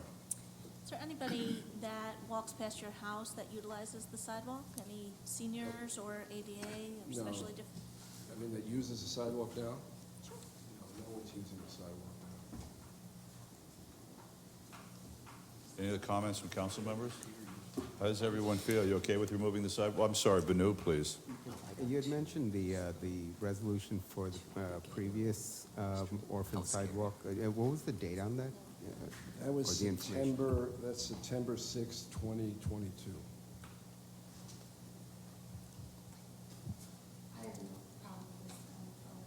So, Go ahead, Lauren. so we, in between the application that you know of, there was another resident who came to remove the sidewalk. Tenafly wants sidewalks to exist. They want walkability. They want safe routes for, our residents, our children, our seniors. And so while you do have an orphan sidewalk, what we had actually said to the last applicant is, if you keep your sidewalk, would you be willing then to, if we then invest in sidewalks on your street, then it's one less that we have to invest in, essentially. I don't see a difference between this and the very last application, which we said no. So we have a sidewalk ordinance, 20-6, that says resident must maintain their sidewalk. I don't see a need to rip this up, just to rip this up. Let me give you two pieces of information. 11 months ago, my neighbor made a representation as to an orphan sidewalk. Really, the sidewalk that's orphaned now is my sidewalk. This sidewalk is not in great shape, and we recently had a plumbing issue that came up that required us to snake the pipe going out to the street, and Mr. Moscone used a visual machine that allowed us to see that there's a cap under the sidewalk. So there's a sewer cap that's important to us that we could access to through grass as opposed to the sidewalk if there was ever a blockage. I think it's quite clear that it would be terribly unfair to me as a homeowner when 11 months ago you gave my neighbor a special exception. I would be happy to have anybody walk on the grass. We have plenty of dogs that go through the neighborhood. And it's not a question of access to anybody. There is no sidewalk on Birchwood Place now, and it would be an injustice to the people on the street to leave this piece of sidewalk there. It's quite frankly, it's ridiculous to leave it there. So, I mean, I'll entertain other questions. I think, well, I can I just just want make, to clarify something. because I think there is, you asked a question about the difference. The difference is the other thing was across the street from Stillman. This is in the middle of nowhere, no offense, but it's in the middle of the woods. Let me You know what I mean. clarify. Right. Let me make it very clear. The difference was that person had a tree growing under their sidewalk, and their sidewalk was coming up. And that is why we let them remove it, because the sidewalk was crumbly. The sidewalk is in good shape. The sidewalk is not in good shape. The tree that was coming up next to the neighbor's property was on a minute corner. It was probably actually touching a very minute portion of the sidewalk. I mean, look, I think the case is clear, and I understand the need for sidewalks, but this is a street that has no real sidewalks. This is the street. Right, there's nothing there. But we'll just, it's, Again, if we want to eventually sidewalk our town, which is a goal that we have all discussed here, and create walkability, I think removing sidewalks haphazardly is antithesis to that goal. And so I don't see the need to just haphazardly remove sidewalks everywhere. I don't think it's a unique situation and a road that's not on the way to a school, so, and it's the only sidewalk on the street. Literally left on And the if road. even if we put in new sidewalks one day, He'd be it'll very be low on new the through list. the whole, they'll be new everywhere. So, by the way, And how do one you know last- it's not on the way to a school? There's school children. Because it's by Old Smith School. I mean, Old Smith Road in that So no neighborhood. children exist in this area that have to walk to school? I don't know how many kids are crossing East Clinton Avenue by themselves So to you get can't to. make that statement.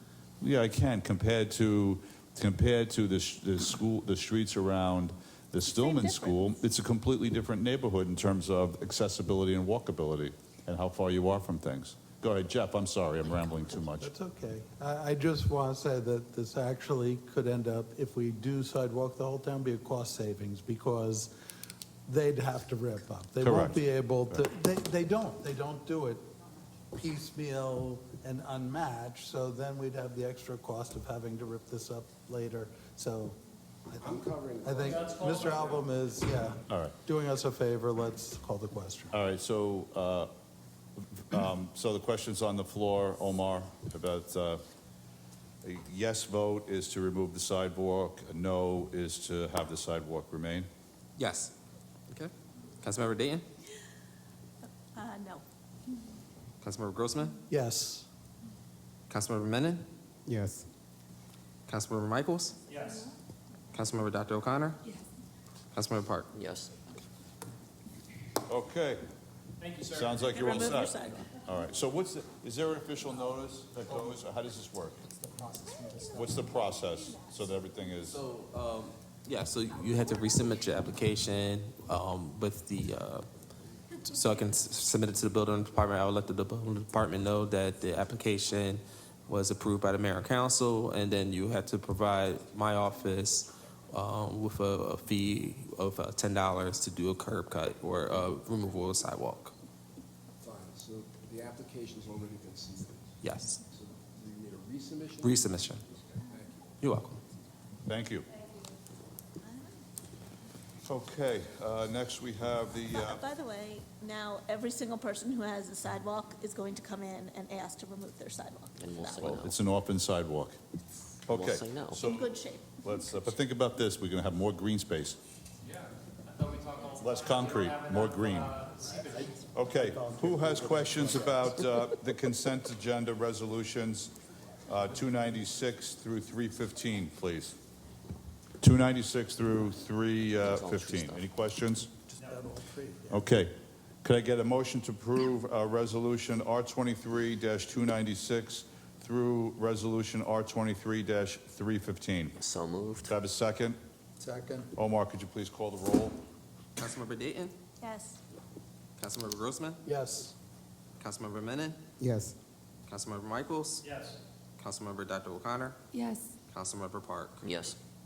Okay, does anyone have questions about resolutions R23-316 through R23-321?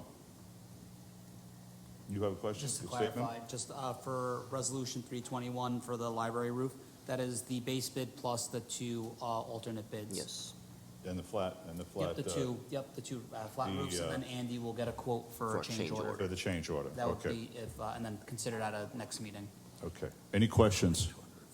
Okay, could I have a motion to approve Resolution R23-316 through R23-321? So moved. Have a second? Second. Omar, please call the roll. Councilmember Dayton? Yes. Move it along. Councilmember Grossman? Yes. Councilmember Menon? Yes. Councilmember Michaels? Yes. Councilmember Dr. O'Connor? Yes. Councilmember Park? Yes. Okay. Omar, for ordinance 23-20, could you please read the confirmation of publication and the title? Sure.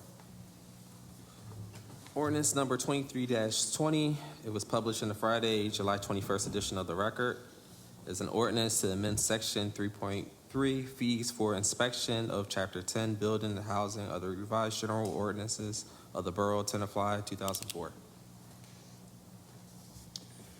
Okay, I'm going to open the floor for public comments on ordinance 23-20 only. Would anyone from the public like to make a comment in the chambers here? That's my family, so they're not commenting. You guys are welcome to make a comment. I'd like to say hello. You can heckle anyone you'd like. My Rochester family's here. Very nice, very nice. Welcome to a council meeting.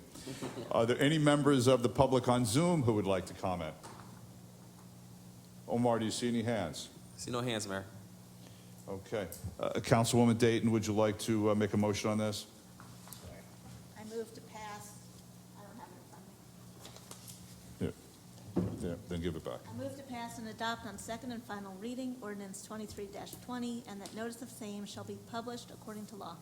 Could I have a second, please? Second. Omar, could you please call the roll? Councilmember Dayton? Yes.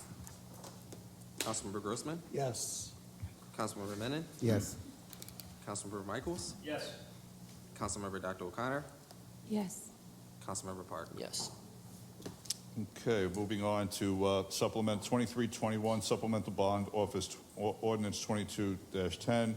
Omar, could you please read the confirmation of publication of the ordinance and the title? Sure. Ordinance 23-21 it was published in the Friday, July 21st edition of the Record.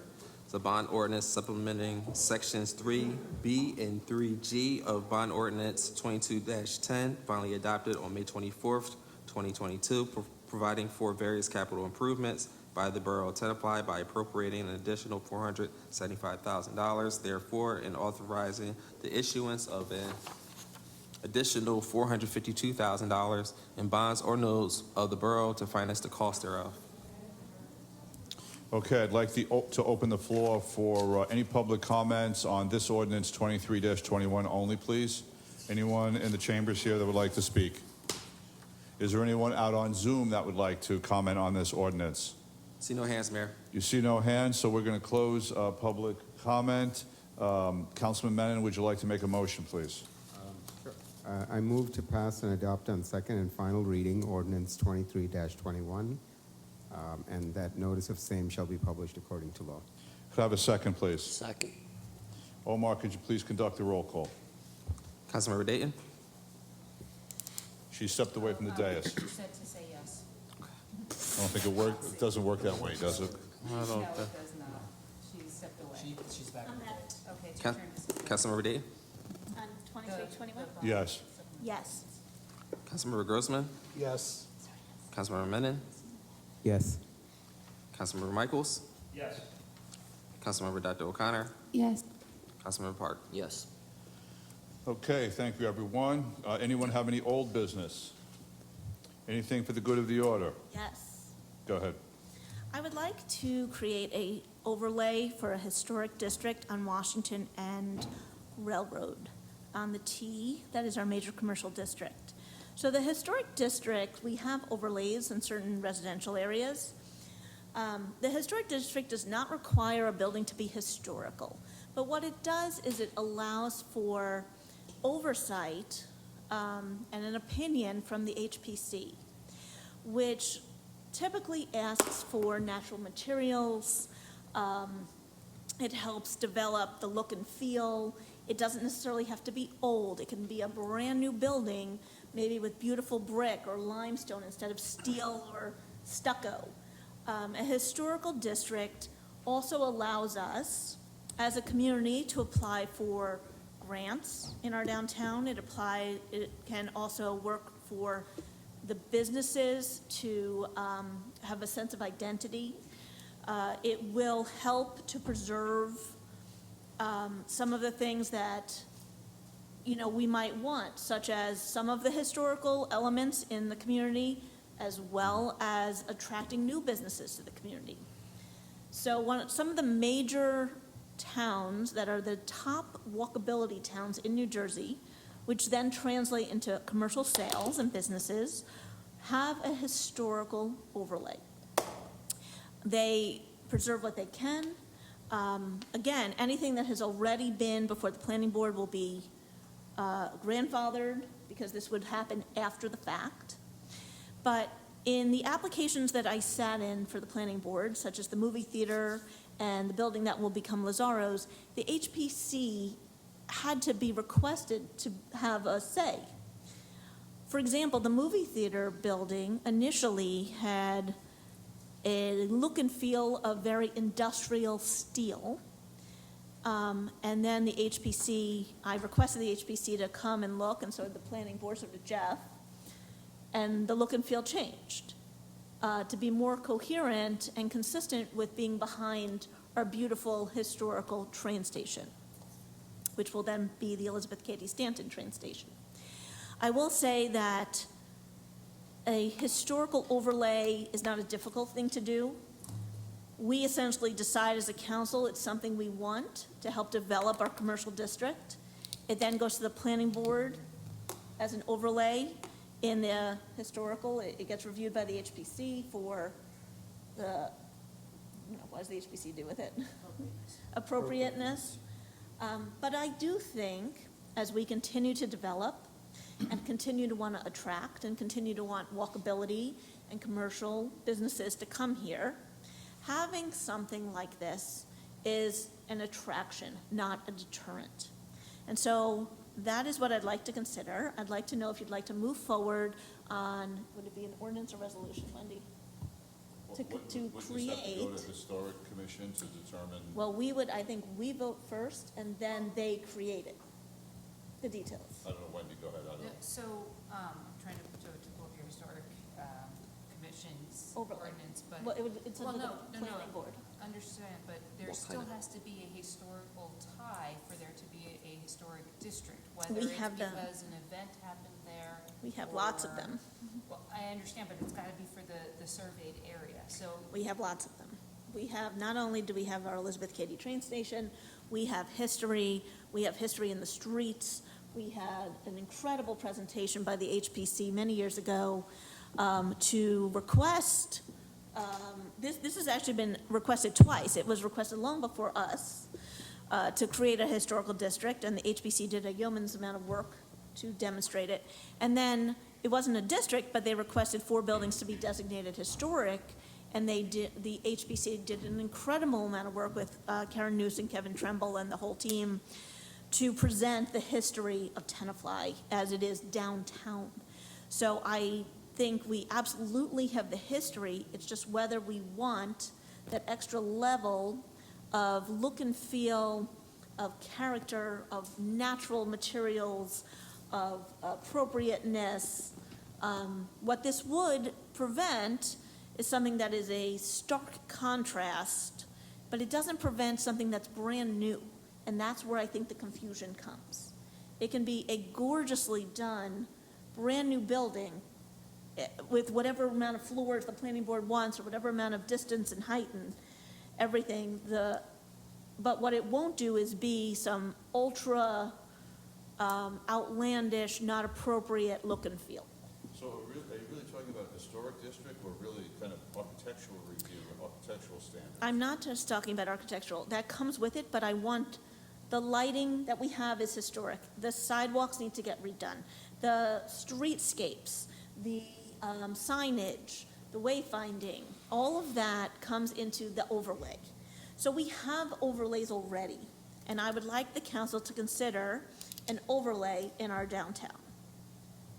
I think what you may be asking for is more of a design standard I'm not Because individually. that would allow for new buildings. It's a, I have to- want a historic overlay, I know exactly what I'm saying. It's not just a particular one building or one type No, of no, I know architecture, It's a zone, so for example. it's an overlay district. All right, so comments from council members, because obviously we need more information to have a discussion about this. Anyone have a comment? Well, it sounds like a lofty goal if Councilwoman Dayton did her research that other communities have this and that, I guess, lays the groundwork proverbially for the type of planning they want to do. I would just say that, you know, with these type of things, we'll need to get some details, but I guess after you got at least an interest, does that mean it then goes to historic preservation? Is that? I think it actually goes to zoning. Well, you also, and planning. I mean, you also have to double check, since you have a historic element in your master plan, you'd have to see whether it's a recommendation Why don't we just do consistent some with. administrative work? I didn't know anything about this. Why, I don't know if anyone else did. Why don't we check administratively, see where we are, Yeah. and then see if we should come I forward. think So that's what. this would go under 35-801.2. It's a historic overlay. It's literally a historic overlay district is what it's called. We have them throughout town. So I guess to Adam's point is, the council needs to see some details to understand what we're talking about. So the way that I have understood it from municipal is that the council wants to initiate it. We create the vote here that we would like to make the district. It then goes to, is it the planning board, Jeff, for the district definition? What you're creating is a zone. So any It's a zoning zone. ordinance can be created at the planning board level, or it can start at the mayor and council level. When it starts at the mayor and council level, it gets referred back to the planning board for master plan consistency. That's where I'm saying that you have a historic master plan. You may want to double check first and see what's in it, and if recommendations that are in it actually go forth with this type Okay. of proposal. Can I So make? that's where we are. And so Jimmy, we need to get some homework in Yeah. terms of understanding where we are right now. But can I also make a suggestion? Is that maybe if, in time for next meeting, since this was just on for the good of the order, maybe if this was put on next meeting as to be considered or whatever category, that it has the backup documentation that Lauren found. So if you have, you know, for us to even think about. We need to circulate some information so everyone can educate themselves. Anything else for the good of the order? Yes. That's the first one. The second one is, I'd like to talk about changing one of our ordinances. So we have an ordinance that says if a building has a parking requirement, they may go to the planning board and say, we will contract out the parking. At the time of application, they show that they have found supplemental parking outside of the existing footprint of the building. However, the ordinance does not require a continued obligation to demonstrate the parking. So let's say you contract, hypothetically, with the diner, okay, and you're taking 6 of the diner spots, and now you made an apartment building. Let's say the diner goes under, and that contract is no longer, because that property is no longer owned by the diner. And so what never has to happen is that that building, which now exists and has been built, they never have to come back and say on a yearly basis or whatever timing basis that they can demonstrate that they can cover their parking, which then becomes overflow into the municipality. And so to avoid this happening, what I would like our ordinances to be amended to is to have a demonstration if there is outside parking on a yearly basis. So every year, the owner of the property says, I'm good, I got a contract, I'm perfectly fine, I could contract either with the municipality if we ever did the PILOP, which I don't agree with, or with a private piece of property, I'm good, I have my 6 spots. But again, what they never have to do is demonstrate it once the building's built on an ongoing basis. So I'd like to close that loophole, because I think more and more our planning board is allowing buildings to build and not put the parking within the footprint of the building, but allow that property owner to contract or negotiate parking within the community. And again, they only have to demonstrate that at the time of application. But isn't the onus on that, the property owner anyway? Let's say they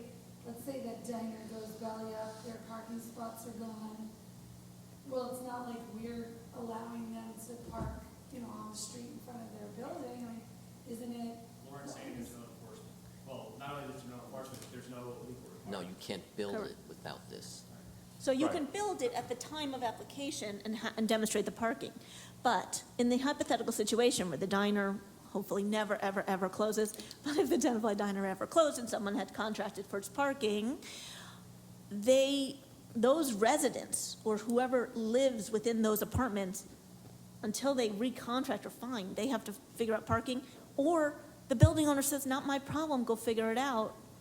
But then And- how and is it now we that- have a- I guess I'm questioning is like, that the town, we don't allow overnight parking, like, so it's not our. So, But it becomes it because they just park. So what we should do is, let's work, I think it makes a lot of sense, let's work to find out what the language is. Not only is it the language, you have to have penalties if not, right? It's similar to like, the trees of, cut down a tree and it's 50 cents, you don't pay.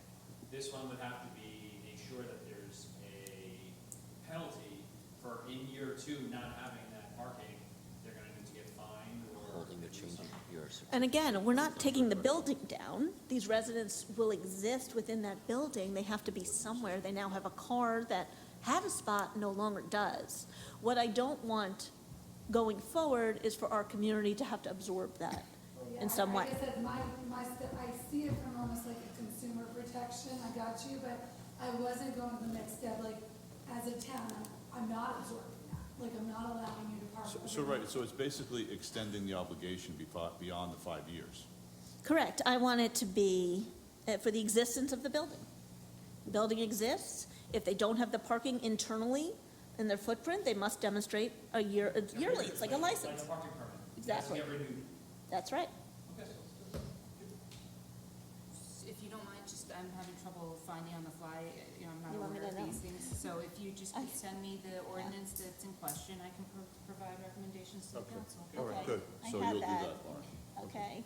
All right, next item. Anybody else have anything for the good of the order? I have one.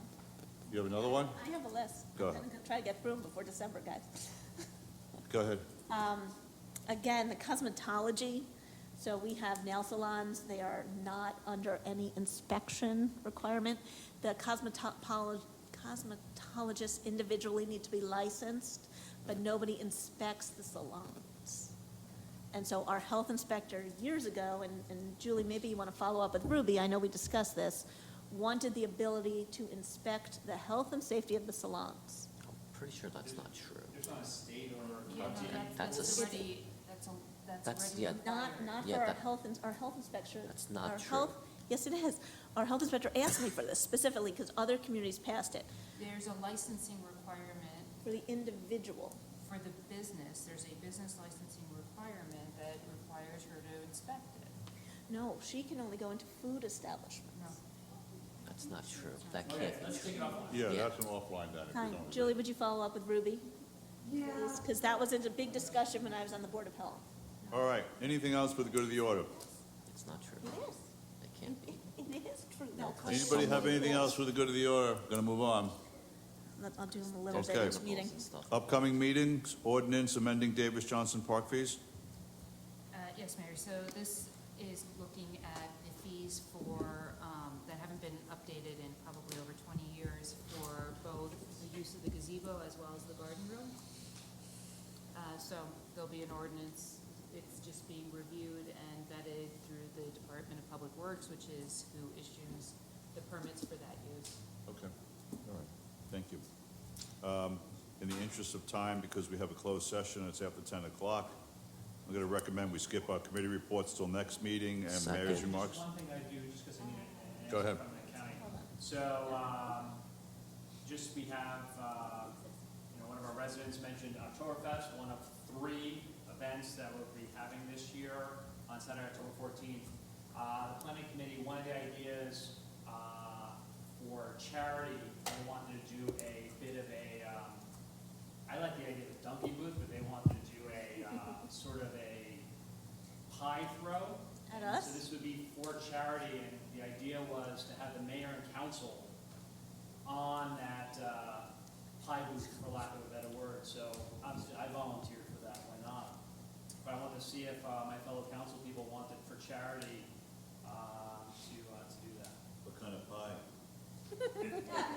It has to be whipped cream. It better just be all whipped cream. It's just whipped cream for safety, that was, the. Strawberry.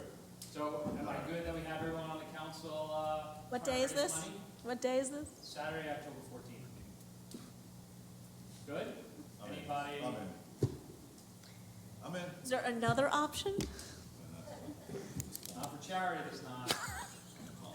I don't want our town people to throw things at me. I Are we really getting don't. matching Adam, matching t-shirts So too? that's a good point. So I'm able to go to the beer tent first and then go to the pipes? Absolutely, yes. I'll be there. So I'd anybody rather that's the interested dunking in tank. Raising money for charity, let me know, and I'll tell the organizers to sign you. Jeff, you have one comment? Yeah, actually, since we're talking charities, I just want to remind whoever's listening out in the public that at our concerts this week, which is tomorrow and Thursday, the Rotary Club is collecting food donations and toiletries to give to a veterans organization in Patterson. And so I want people to come to the concerts and come and donate charitable goods. Okay, thank you, Jeff. We have time to, will we have another meeting before community night? Yes, yes, one more. Okay, could you read us the closed session language, please? Sorry. I'm still going through Lauren's. I'll find it for you. I had it at home. Resolution R23-322, at a meeting of the Mayor and Council of the Borough of Tenafly, County of Bergen, State of New Jersey, held on August 7th, 2023. The Mayor and Council of the Borough of Tenafly has deemed it necessary to go into closed session to discuss certain matters which are exempted from the public. Be it resolved that in compliance with NJSA 10:4-12, the Mayor and Council of the Borough of Tenafly are going into closed executive session to discuss the following matters. Matters falling within the attorney-client privilege to the extent that confidentiality is required in order for the attorney to exercise her ethical duties as a lawyer, and that matter involves real property. Minutes will be taken of the meeting and released to the public at the time that the matter is resolved. Have a motion to go into close, please. So, a second. Have a second? Second. All in favor? Aye. Okay, so after the mayor and council have the closed session, we're going to come back into the chambers to adjourn the meeting officially. Thank you, everyone.